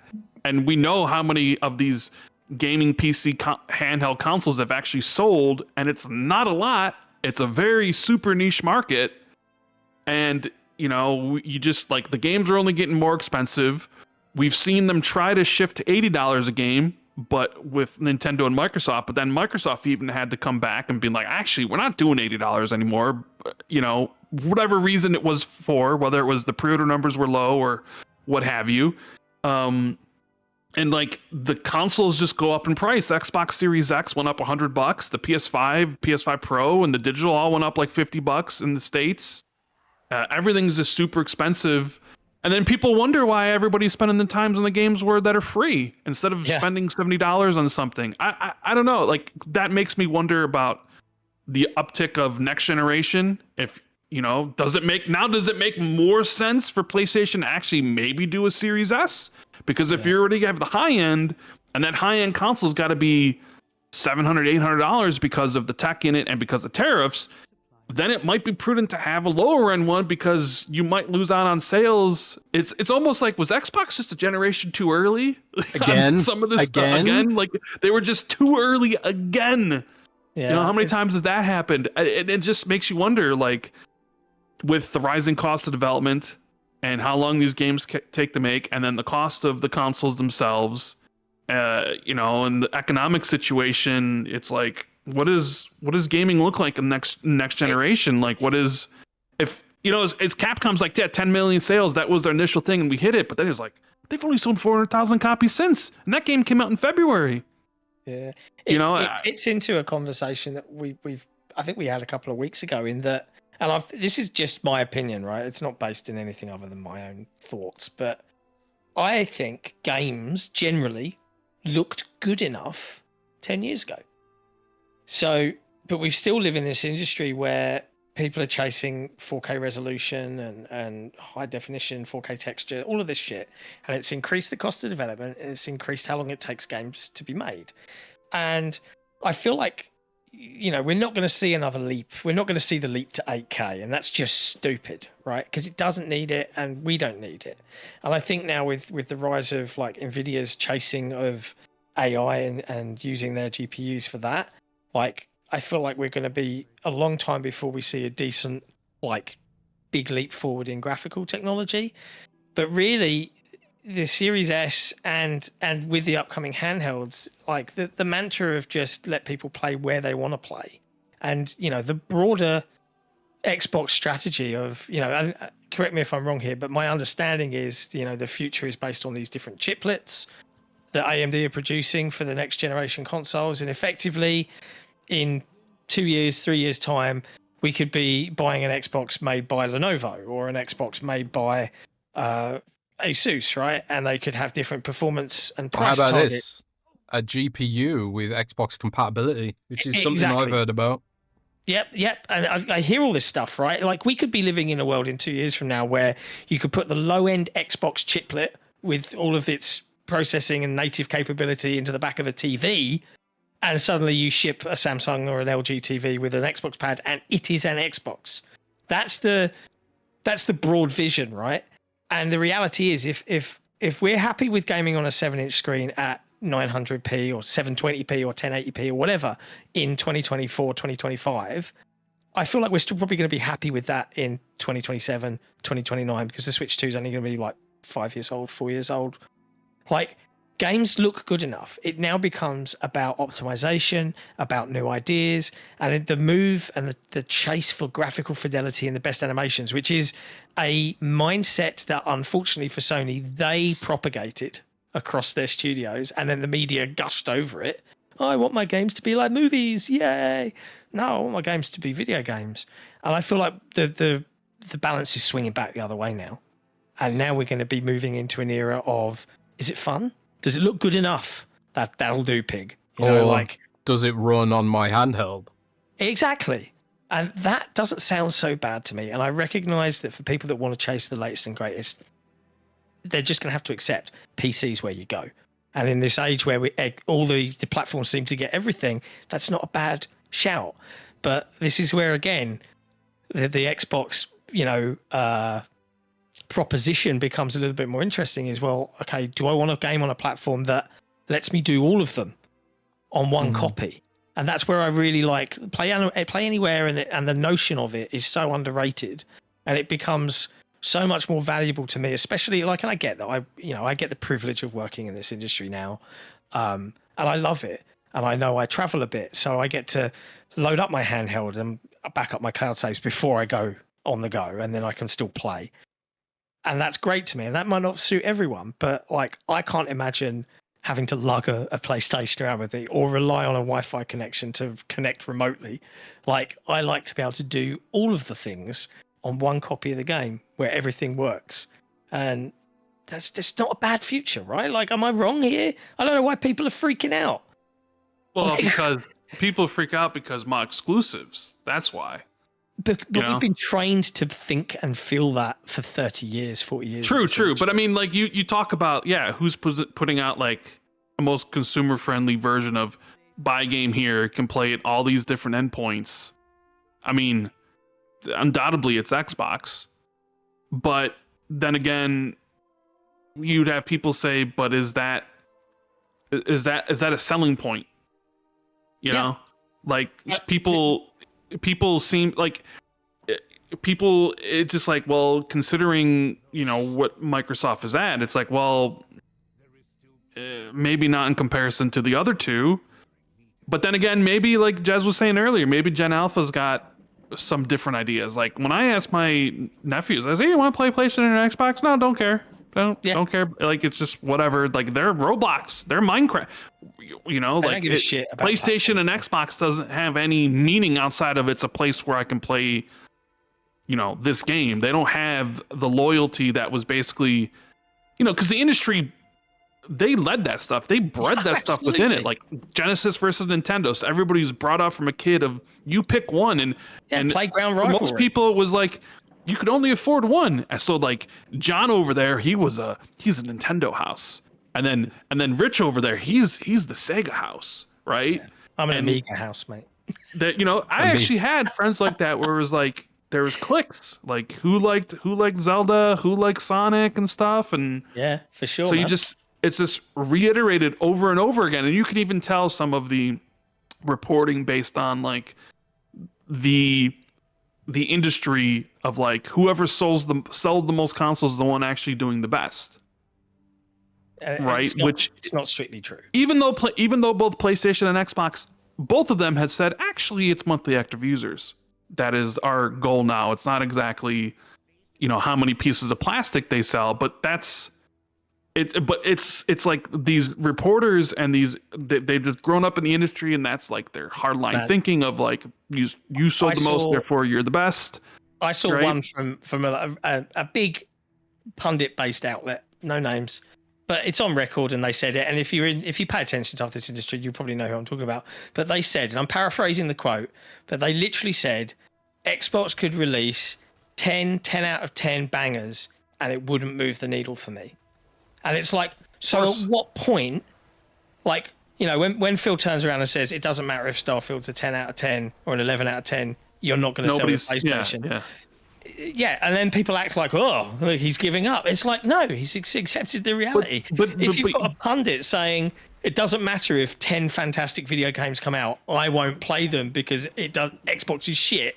Like, what can you do with that? But then again, I don't want to say I understand it, but on the flip, if those 10 games are made by Nintendo, do you know how much I would care? Yeah, absolutely, man. Yeah. None. No, so, I feel completely the same way. Like I've said on the show, there's nothing PlayStation could do to get me. Because, and it's not because the games are bad or because like, PlayStation. It's because I've got an infinite backlog already. You know, and also like, when I do think about things like Metroid Dread or owning Nintendo Switch and, you know, the occasional Nintendo game that I want to play, it's like, okay, the benefit of Nintendo was that it was handheld. Even that's gone now, because now I've got an Xbox handheld, which is A, more powerful, B, carries my save files to my TV or my phone in a pinch. You know, I play plenty of games on my phone, for God's sake. It's the industry's just not about hardware anymore. It's about where you can find the users, where you can get them. I can load Nintendo. But I think even Nintendo is going to find like eventually. That'll be the day. Can you imagine the day like a Mario or something comes to an Xbox or a PlayStation device? They've got PC first, but I think like maybe. I really think like there's the only thing holding Nintendo back from doing this is ideology, and the people that have that ideology, they will not be there forever. You know, you will eventually get a money guy leading Nintendo who's like, why are we doing this? This is completely arbitrary. It's completely dumb. There's no reason to do this. Let's go global. Let's make theme parks. Let's become Disney. Let's make movies. Let's do fucking everything because we've got this. Why are we clinging to this sort of old mentality? It's not helping our business. It's not. No, you know. You're right. And you know, I need to revise my statement. If Nintendo was put out like 10 games that were super bangers, I probably would end up getting the Switch 2 and probably seeing those. Because the only reason I don't even have the Switch 2 right now is because there's literally nothing I want to play on it outside of maybe the Metroid Prime 4 game coming out. Rand, my darling. Some of us have to work for a living. You know? What do you mean? Some of us just don't have time. Like it's like, yeah. Hold on. Just because I still wouldn't get it. Well, yeah, but it's about the idea about having it and then having the option to actually play it if I wanted to. I mean, I had the Switch 1 and I barely ever played it. Even I don't know. It's like it's having the option and then deciding whether or not you want to play on it. No, I Like, get you. for me, it wouldn't be like, maybe I would get it and then I'd be like, I don't want to play these games anyways. But at least at that point, I would be making a decision to choose not to, because I would have the system. Where right now it's like I can't play it because I don't own it. And yeah, it does seem archaic now when you have Xbox putting their games on PC and PlayStation and everywhere, and PlayStation putting games on PC, where if I wanted to play Lost Suicide and I didn't have a PlayStation, I could play it on PC if I wanted to, or any of their games. You don't have to wait long. Where it's like Nintendo, it's like, no, man, I really got to spend $600 or $700 to get that one thing, and one game isn't enough for me to spend that type of money. 2 games probably isn't enough for me. 3 games wouldn't even be enough. Switch 1 for Super Smash Brothers, and arguably only bought a Switch 2 to play Super Smash Brothers backwards compatibly at, you know, better performance, and that's literally it. Like, I do not have any like big nostalgia and love for Nintendo games. But equally, the biggest barrier for me on PlayStation is the controller. Like, honestly, I am the worst kind of journo, because I don't know about you, Jez, but like more and more prevalent now is to come across demo pods that are just PlayStation, right? And I'm like, I'm holding the pad and I don't play on it regularly, and I'm like, I see X on the screen or cross, the sacred symbols, and I go to press muscle memory where X is, and obviously that's square or circle or whatever. And I'm like, fuck, and it's just uncomfortable. And like the pad itself kind of makes me feel like they could not abandon the nostalgia of the original design, and they've made it as comfortable as it can be, but it still freaking hurts after a while, and it's just uncomfortable, and I will never understand it. But that's my preference. I ain't like that with PlayStation, and I tell you why. Like, probably the hardest core that I ever played games was during PS2. I played games so hardcore during PS2. Like, even now, my muscle memory for PlayStation 2 style DualShock kind of controller remains. so I'm impressive. Yeah, it's like when I pick up a PlayStation controller, even though I never use one, I didn't have a PS3, 4, or 5. The PS2, you know, press X where it is. I've still got that muscle memory, man, because I played that system so much. I fucking love that system, man. You know, I talk about like stuff like Silent Hill and Resident Evil. I think I said on Taran on the podcast once, like, I constantly have Resident Evil themed dreams all the time because of how much I played it as a kid. It's like my neurons are fried. Holy shit. I don't know. It's I have more Resident Evil dreams than I do Warcraft dreams. That's weird, man.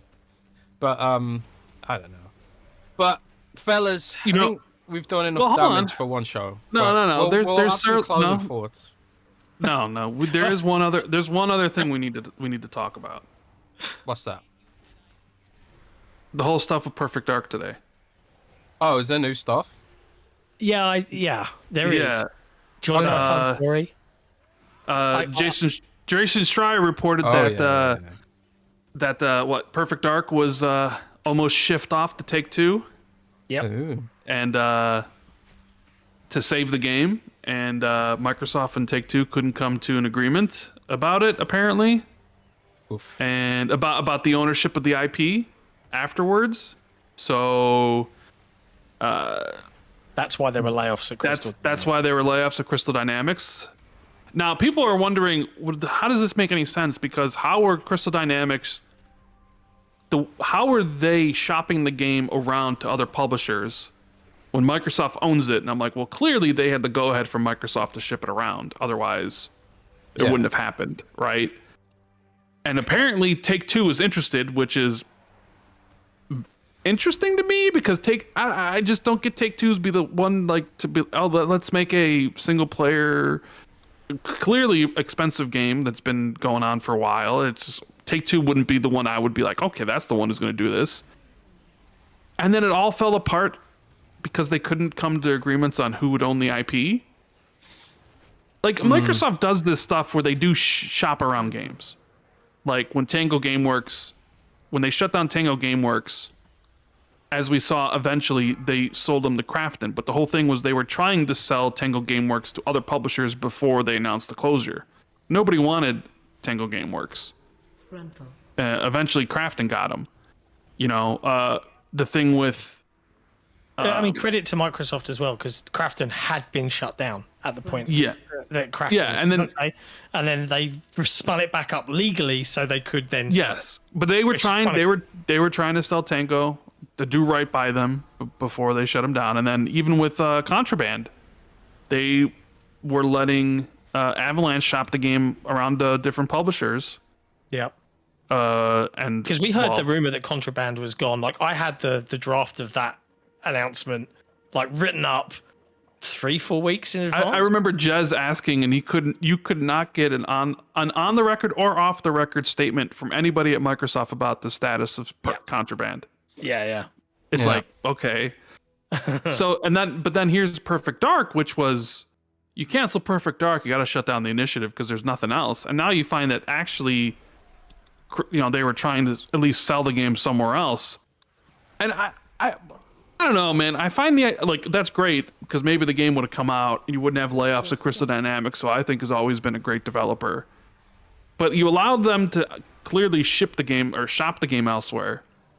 But then you squabble over the ownership rights. Like, Microsoft has no plan. Xbox has no plans about Perfect Dark in the future or who owns it. It's just going to be another IP like Smaug the Dragon and the Hobbit, just sitting in the vault, sitting on a vault of all these IPs that nobody's going to use ever. Well, you know, this is how I think some of this shit went down. I think ultimately this was a due diligence act, right? Because I think like when you're Microsoft, they've probably got a policy like, can we resolve this? Can we save this, right?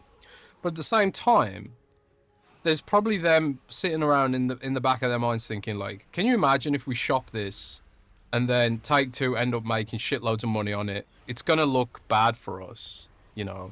So we need to figure out if we can shop this in a way that we end up retaining ownership of the IP. Because if we get rid of it and then someone else does it really well, that's gonna call our competency into question to some degree. So I almost feel like some of these acts are almost an exercise in due diligence rather than we genuinely want to figure out a way to make this game live no matter what. Because at the end of the day, this is about protecting Microsoft. There are individuals at Microsoft who are doubtlessly sitting there thinking like, we need to save these individuals, we need to prevent layoffs and all this kind of stuff. But the reason they do this is to save corporate face. They don't do it out of charity. It's at the end of the day, they want to have a success story like, oh well, yeah, they shut down Tango, but at least they saved them, you know, that kind of thing, right? So, but at the same time, it's like, if Perfect Dark had done well under someone else and they basically took Microsoft's investment and made something of it that Microsoft couldn't, that's a slap in the face to them, I suppose. And yeah. So I'm gonna say something unpopular. Is this a hot take, perhaps? I don't know if it's a hot take. I feel like it's perfectly reasonable, but I might be on an island on my own, so you guys tell me. But like, I see the reaction to these projects getting cut down, and sidebar, you know, the scuttlebutt that I'd heard was that, and I'm not going to list all the games, but there were several games that were sort of, you know, on the ropes, Perfect Dark, Everwild among them. And, you know, internally, milestones were given to this list of games, including those two. And the games that didn't hit those milestones, well, then they have the conversation, right? Okay, right, now we're 4 years in the hole, we're X million dollars down, and you're consistently not hitting these milestones despite giving you the attempt. And like, I understand and I empathize with all developers out there, and I understand the anger at the executives who don't get fired, who don't lose their jobs, who don't lose their livelihood. I get all of that, right? I'm just throwing that out there. But at the same time, having worked in management roles in different businesses in the services industry, in the technology industry in my life, like, if I'm 5 years into a project and X million of dollars down, and the thing is still not there, and the people are clearly not doing it. What do people expect will happen? Do you know what I mean? Like, is anyone with me on this? I am not saying, woo, developers should lose their jobs, right? That's not what I'm saying. But I also understand that at a certain point, if the leadership, like people are saying leadership should answer for this, right? They did.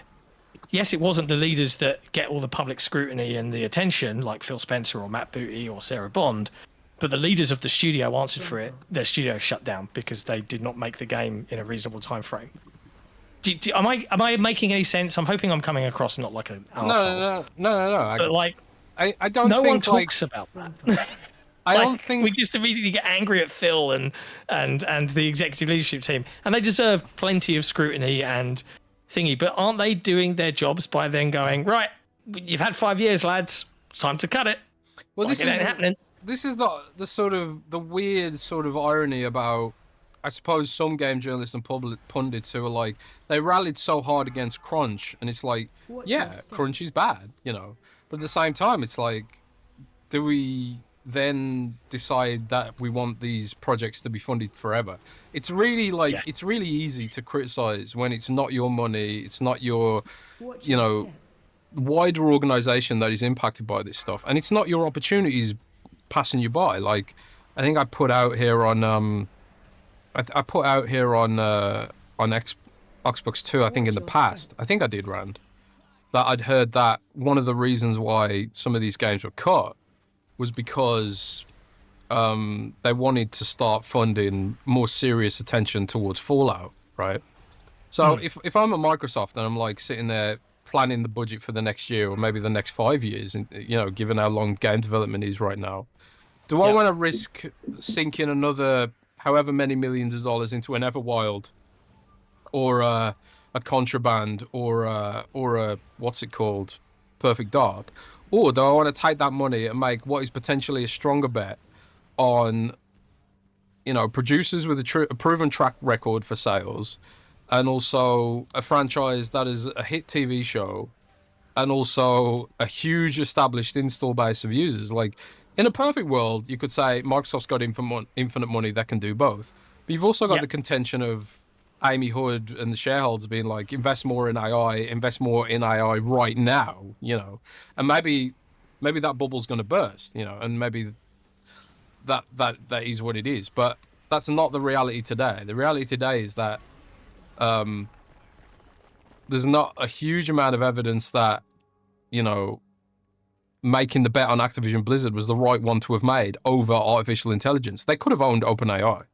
They could have owned OpenAI. They could have owned Sam Altman and the team that put together all these models, which everyone, you know, kind of chases now. They could have had all that shit, and they decided not to have it in favor of Call of Duty, you know, which a lot of people would think that's not great. You know, a lot of shareholders certainly think that, I would think. But yeah, but then again, in 2 years, what if in 2 years the AI bubbles burst? Well, that's right. Maybe Microsoft would be lucky they didn't buy OpenAI at that point in time. No, totally. You know? I mean, that's kind of the flip side of this, and that's how Microsoft's remained pretty successful and nimble in business, is they never put all their eggs in one basket. So like, you've got Apple losing billions and billions in market capitalization right now because they're all their eggs in the iPhone basket. And there's only so much you can do with an iPhone, you know, miniaturization being what it is. You can't really get things thinner without compromising integrity. You can't really make batteries smaller because of the laws of physics and all that kind of shit. So, you know, with Apple putting all their eggs in one basket, a lot of shareholders are wondering, well, what's next for Apple? They just released a VR headset that was a complete catastrophe and a flop. And they've got no AI whatsoever to speak of. They had Siri and did nothing with it. And then you've got, like, you know, all the other bullshit that Apple's doing recently. I don't know if you've seen the memes of, like, Apple's AI versus Samsung's AI. And it's just like Siri can't even delete a bird out of a picture, whereas like Samsung will replace your entire fucking picture to make it make sense, you know. I recently just picked up a Galaxy Fold 7. Like, I had a trade-in and all of that jazz. And it's the first time in like 5 years where I've got a new phone that isn't a new square brick. Yeah, that's faster. where I'm like, holy shit, this is completely different. Like this is a whole new way of interacting with a mobile. It's amazing. To the point where I've got a foldable Bluetooth keyboard, and rather than lug around a heavy laptop, I have a phone which is more battery efficient, and I literally unfold my phone, plonk it in the top of my foldable Bluetooth keyboard, and I can write the news or write a preview or anything on the go wherever I am. It's amazing. It's incredible. And Apple, I'm sure, will come along and invent a foldable phone next year or something, and then the industry will pay attention. But it is legitimately great. So yeah, I completely agree with what you're saying. I mean, it's just true. Look at Apple's market capitalization. But I think in that universe, like having the diversity of having a Call of Duty is like, you know, a good thing that Microsoft ultimately did make that bet, especially since AI being profitable is thoroughly unproven today. When you consider like the laws of physics and things like that with regards to power generation. But maybe there's a future where, you know, the power issues get solved. Maybe they invent fusion technology. Maybe there's a huge sprint towards nuclear, you know. Rolls-Royce are supposed to be coming out with a miniaturized nuclear reactor soon, which could revolutionize data center electricity, which again could vastly reduce the cost of running AI, which would make it more profitable. But that's the thing. Microsoft has their eggs in all the different baskets in the universe. And I suppose, like, when you've got so many eggs in so many different baskets, you have to do these balancing acts of where we're gonna put our money. And like, to bring it back to gaming, where would you make the bet? Would you bet on Fallout 5, or would you bet on another 2 years development for some of these other games, which probably aren't going to do that well, you know? Yeah, like the reality is that's why you're seeing more remakes. It's why you're seeing more remasters. Is because they're a safe, known, quantifiable return. You don't have to market them either. Like I know exactly. I've never Fallout 5. Yeah, Fallout 5 doesn't even exist, and I know exactly what kind of game it's going to be. Yeah.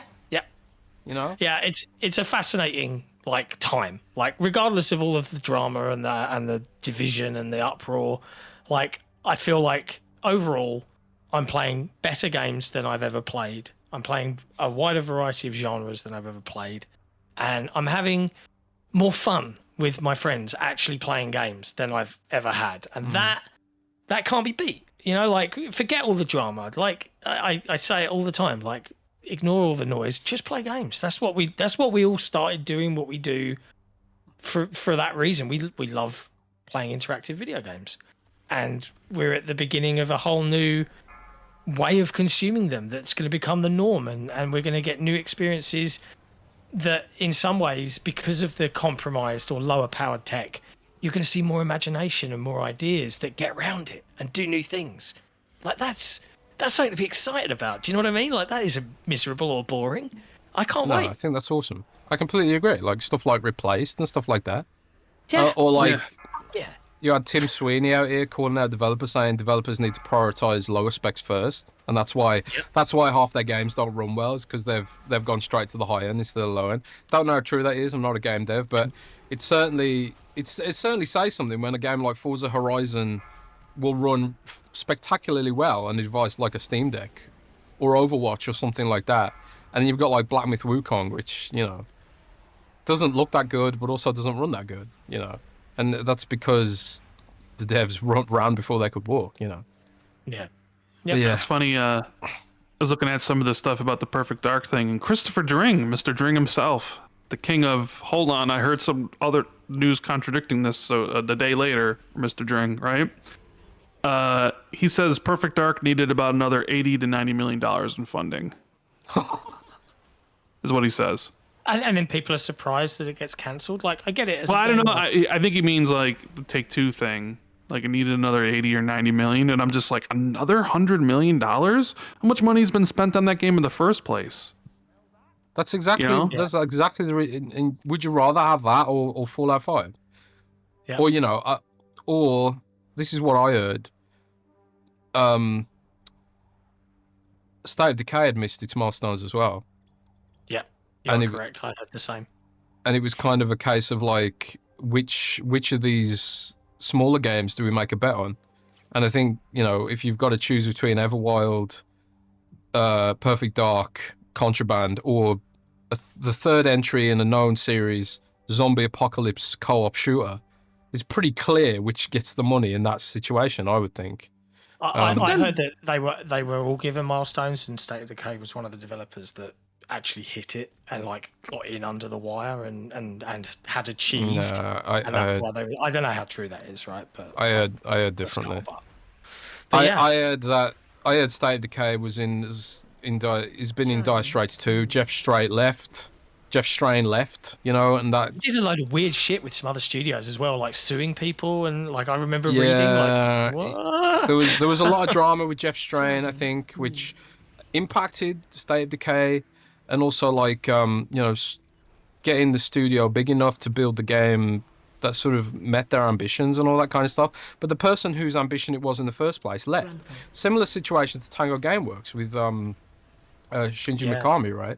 Shinji Mikami left, and he took like the glut of the you know, the people who knew the tool sets and all that kind of stuff. He took those people with him to his new studio, which obviously didn't bode well for Tango Gameworks. You know, that's the problem with acquisitions. He's navigating that sort of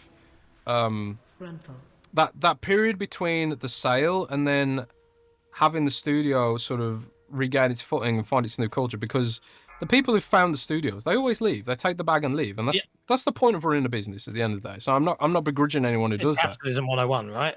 Like, but like equally, that's the counterpoint, right? Is that there is obviously an argument that you can make for any studio. You know, Machine Games is a prime example. That team has been together in its core form since Chronicles of Riddick Escape from Butcher Bay. Yeah. And when you have a team that's worked together for so long and knows what they're doing, knows each other, knows how they work together, you get games like Indiana Jones, which is one of my favorite games of last year. It's absolutely incredible. DLC is out, day after tomorrow. I'm absolutely Wait, I'm super interested. Yeah, the DLC for Indiana Jones is this week, but then also the rumors are that their next game is a Rainbow Six Siege shooter ish. So. Well, some shooter. I don't know, but then see, I guess this even opens up a broader question to John. I will say this about that: Microsoft's very bullish on that game, and think it's pretty cool. I hate to be the one to say it, but I think what people want from Machine Games isn't some live service Rainbow-esque, you know, esports shooter. I will say this: I don't think most people know who Machine Games is. So as long as the game is good. True. It doesn't matter. It'll cut through. I mean, I don't know. That's like when Ninja Theory went out and made what was that game that I can't remember right now before Hellblade 2? That game was not good. Oh, the fighting game. Razor's Edge. Bleeding Edge. And it came out, and then whatever. Like, sure, you're right that probably most people don't know who Machine Games is, but I would argue, I think most people are perfectly fine with their current slate of multiplayer gaming. They, you know, it's tough for any new one to come out. But even beyond that, never know, man. They might have some really unique take on the genre. Maybe. But I mean, even John's co-host, the rumor artist himself of XBOXERA, he still is very much of the opinion, like, you know, Fable's 2027, you know, and that was some big discussion between you and Nick when that went out, and then, we did have a bit of a lovers' quarrel on that one. Yeah, and then articles were written about it because, of course, you know, bad Xbox news, or even perceived bad Xbox news. And I've even seen stuff with the next gen Xbox now, where it's like the next gen Xbox is going to be twice the cost of the PS6. It's like, it's so dumb. I mean, I won't comment too much. Like, I apologize to Nick. Nick half apologized to me, not really, but like I was only crossed because we you had a fight. We kind of like. That's fucking funny. I've told this story before. It's not a fight, right? Like, XBOXERA is my livelihood, right? Like, I've taken all the financial risk along with Jesse to get this off the ground. Like, do the taxes, I have to pay an accountant, all of that stuff, right? And that's on me. And one of the conversations we had was like the rumor mill 6 years ago when we were starting out and no one knew who the fuck we were. I understand it as a hook, right? It's fun to talk about the scuttlebutt of the industry if you know stuff. Like, it gets clicks, it gets attention. Totally understand why it exists. But as we've grown and frankly become more responsible in terms of how we report stuff, what we talk about, it doesn't do much good, especially when stuff often gets debunked or isn't true for 2 years. Like, it doesn't do much. Like, okay, Fable's 2027.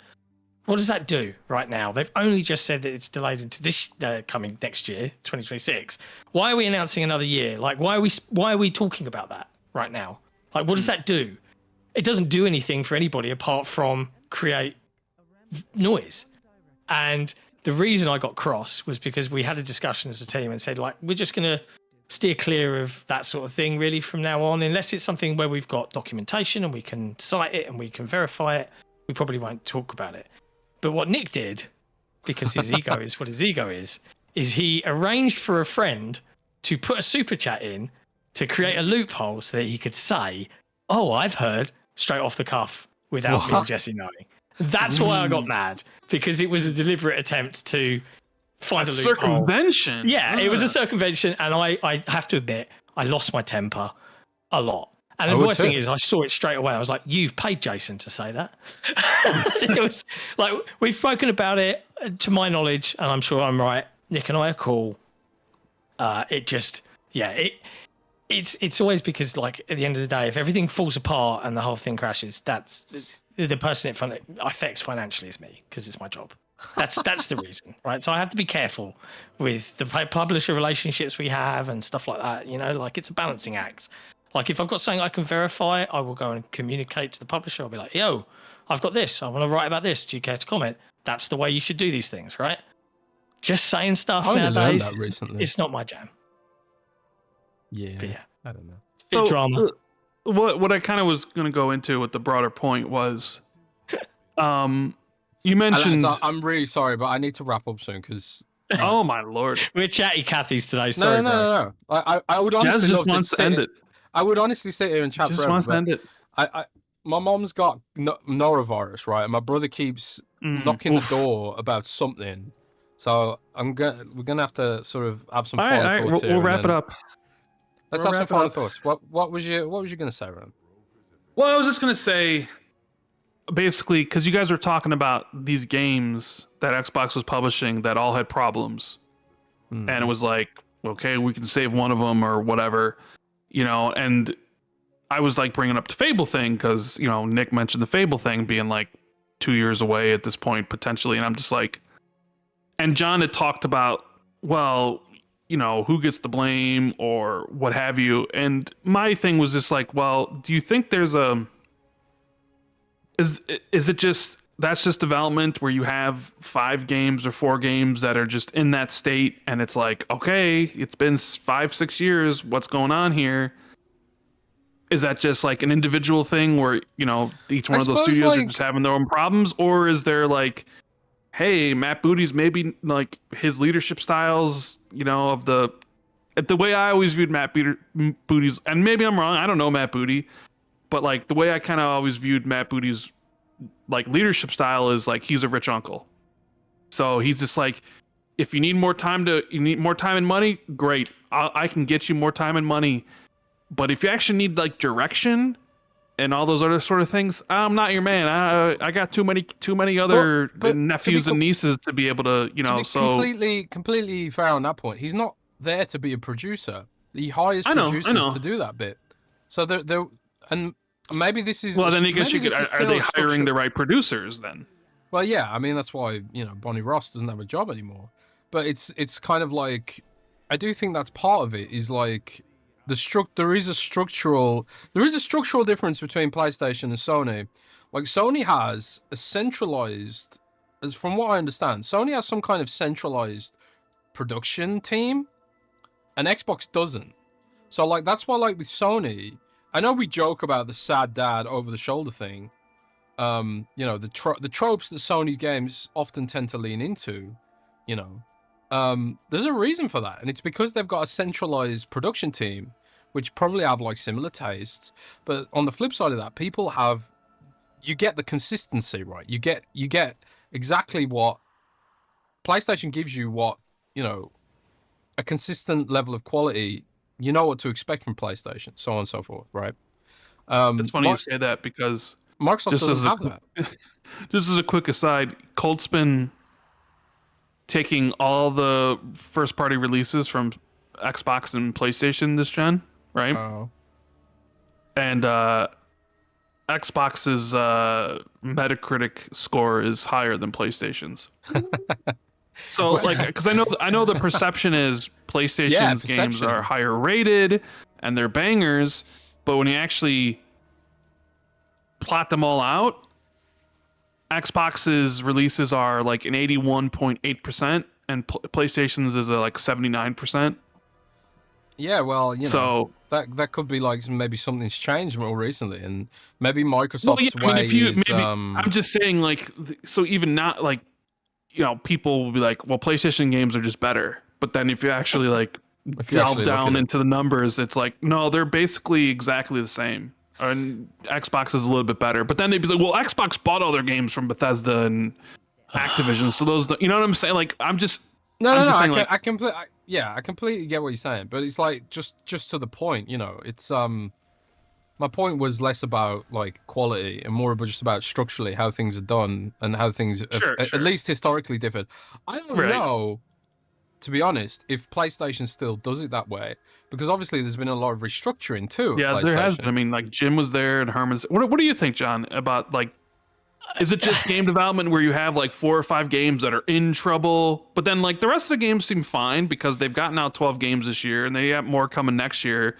Is there like a broader issue of like, you know, one game in trouble is one thing, but all these games in trouble at the same time? Like, from my brief like experience and exposure to game development, because I've been lucky enough to do a bit of that, right, and play around in alphas and see the sausage before it gets fully made, right? Who's sausage? And I used to want to be a game developer, right, when I was a younger. Hell no, not anymore. Yeah, genuinely, I realized my love for games is seeing a team's vision or a small artist's vision, a solo creator, whatever, seeing their kind of like final ideas and brought to life and playing it as they intended at the end, and playing stuff mid cycle is horrific. And I would never do it again, right? And from conversations I've had with developers over the years, it's genuinely a miracle that video games exist at all. Because this is a creative endeavor that's been turned into a business, and it's bringing technology and art and sound and interactivity into one unit and somehow making a cohesive vision at the end of X number of years. Like, it's nuts. There's no other medium like it, right? Even a film, which is often what games are compared to, right? It gets filmed in 6 months and put together in the next 6 months, and boom, it's in the cinema. It's just cutting together footage and getting actors and doing CG. Like, they know what they're doing.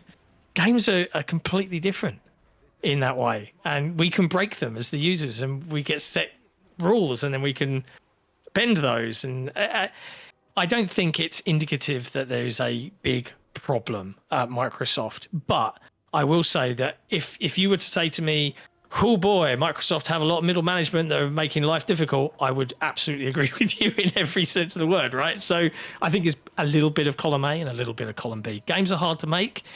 Microsoft having made so many acquisitions, Microsoft being so, I think they went both ways. They were too hands-on with their studios back in like the mid 2010s era, and they lost everything because they demanded they do X, Y, and Z. Then they became too hands-off, and they let studios just run forever, like not making anything and wasting money. And now maybe they're finding their middle ground, something like that. Yeah, I agree with that. I mean, they've acquired a lot of stuff, and that's a lot of overlapping cultures, dev tools, you know, locales, legal things. You know, the way you run a company in the UK is completely different to the way you run it in another country, so on and so forth. So like, it's not exactly like a straight linear path towards success, I think, for a lot of these companies. But at the same time, it's like you need to be able to take those risks, you know. So, you know, Rand's talking about having multiple games on the go, and, you know, why not just take a chance on one game at a time? And what if that one game failed as well? It's like there's not a particularly clean way of doing it, I think. And like there's no company in the world right now, no game company in the world that's really doing everything right. Not a single one, I don't think. Yeah. So, and you look at like all the different publishers out there, whether it's EA, Take-Two, whatever, they're all having issues trying to navigate this weird generational crisis, I suppose you could call it, in the industry, where the younger generation is not replacing the older generation in their habits. So, like in other industries, it's like, okay, well, say for example, I'm selling Coca-Cola. You know for a fact that Gen Alpha and Gen Z and Gen Beta, they're also going to drink Coca-Cola. The problem video game industry's got today is the younger generations don't want your brand of cola anymore. They want a different brand of cola, if it's even cola at all. You know, that's the entertainment business. But what I would say to publishers and people like Microsoft, if you wanted generational consistency and not have to take risks and creative risks, you should have gone into banking or, you know, maybe selling Coca-Cola, you know. But anyways, I think that's going to be the show. We've been here for 2.5 hours, so thank you very much, John. We could go for another hour. No, John, John, you know, someone banging on the door. I mean, I could. I know John could. I can rock on until midnight, bro. It's no worries. Yes, well, you know, let's do a marathon one at a time. Let's do a 24-hour podcast. It's just got to be planned out. I was gonna end the show with. So, Jez, what was your favourite thing at Gamescom? Because you asked me that, but then you didn't ever have your own say. Well, Rand cut me off, which is something he loves to do.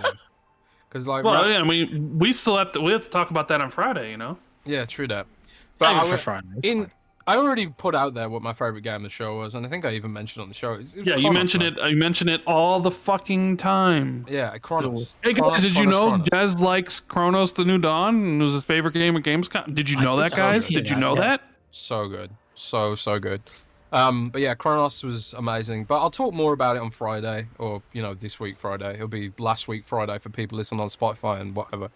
But Chronos: The New Dawn was really, really up there. I also played Silent Hill F, which I very much enjoyed too. Although I got thoughts about Silent Hill F, which, you know, I'll share on Friday. But Silent Hill F was pretty cool as well. I also played Crimson Desert, which, I'll be honest, I was not a huge fan of that game. Which is not the prevailing popular opinion. No, so, you're definitely in the... Yeah, outside opinion on that one. I don't know, man. I'm traumatized. I think I'm traumatized, bro. I started getting some Ubisoftification vibes from that game. But there's also maybe that's unfair to it. It's trying to be like a little bit like The Witcher, I think. I think The Witcher is what they're going for. Huge scale, huge draw distance, but also like tons of just things to do like Ubisoft. But also, the controls were just awful. It was like, you had to press like, you had to do like a weapon combo to just pick up an item. And I was like, they've overthought some of this shit. And like, one of the PR reps was like, yeah, they're an MMO developer originally, so there is some streamlining that could be done, you know. And I was just like, because the demo like really threw you in at the deep end. Like, no real... very like sort of brief tutorial that was again not super clear either, and it was just like, man, this game, like, it felt like a mess, to be honest. But I was thrown in the deep end, so maybe if you know, I actually sort of played it in a more linear kind of fashion, where it's like you do the tutorials and then bits and pieces of the game open up to you more naturally, maybe I would have found it less annoying. But I was sitting there trying to apologize for the game to myself, and I was just like, man, there's some bits and pieces here that just, I don't think they've thought it through that well. But I'll explain more on Friday when we go over it. But yeah, game of the show was definitely Chronos: The New Dawn. Silent Hill F was also really, really good. I played Metal Gear Solid Delta, which I didn't get a chance to write my preview before the game actually launched, but my preview would have run something along the lines of, man, this game is ugly. Game is not pretty. I have to ask, Rand, are you a fan of The Expanse? Yes, love The Expanse. I'm rewatching the show, and that's mostly because of the hour-long behind-the-scenes gameplay preview I got for The Expanse: Osiris Reborn.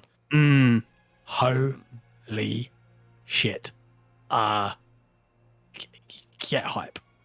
Get That's hype. all I'll say on that one. Yeah, get Al- hype. Al- When's it supposed to come out? Like next year, year after? I begged for like, this is next year, guys, and there was like a non-committal. No, we're not announcing any date yet. So it could be as late as 2027. But what I saw, Jez has been talking up Owlcat because he played one of the many Rogue Warhammer games. Apparently, one of them was made by Owlcat.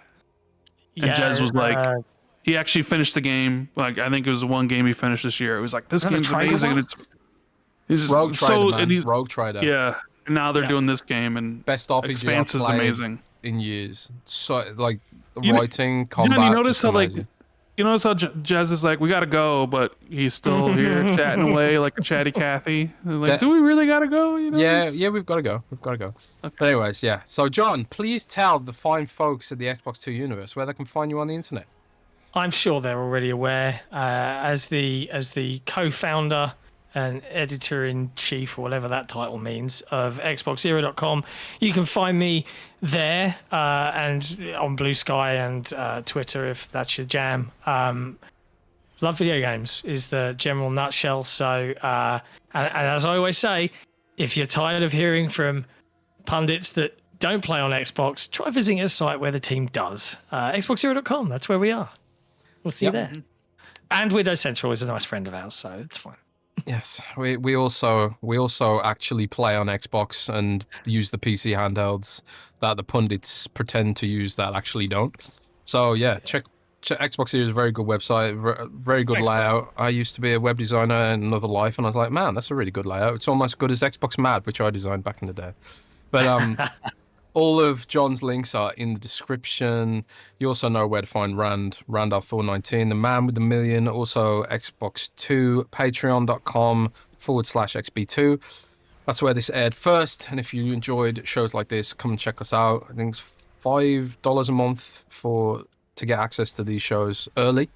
So yeah, we appreciate you guys. I'm actually going to rework the Patreon and make it more accessible, I think, soon. It's just another one of them, like, I've been putting that off because I'm just so busy. But yes, we'll be back on Friday talking about all the gaming things. So yeah, thanks for joining us, and we'll see you all next time. Thanks to everyone in the chat, everyone who dropped super chats, and everyone who dropped memberships. Really appreciate you, and we'll see you next time. Take care, everybody. Hey.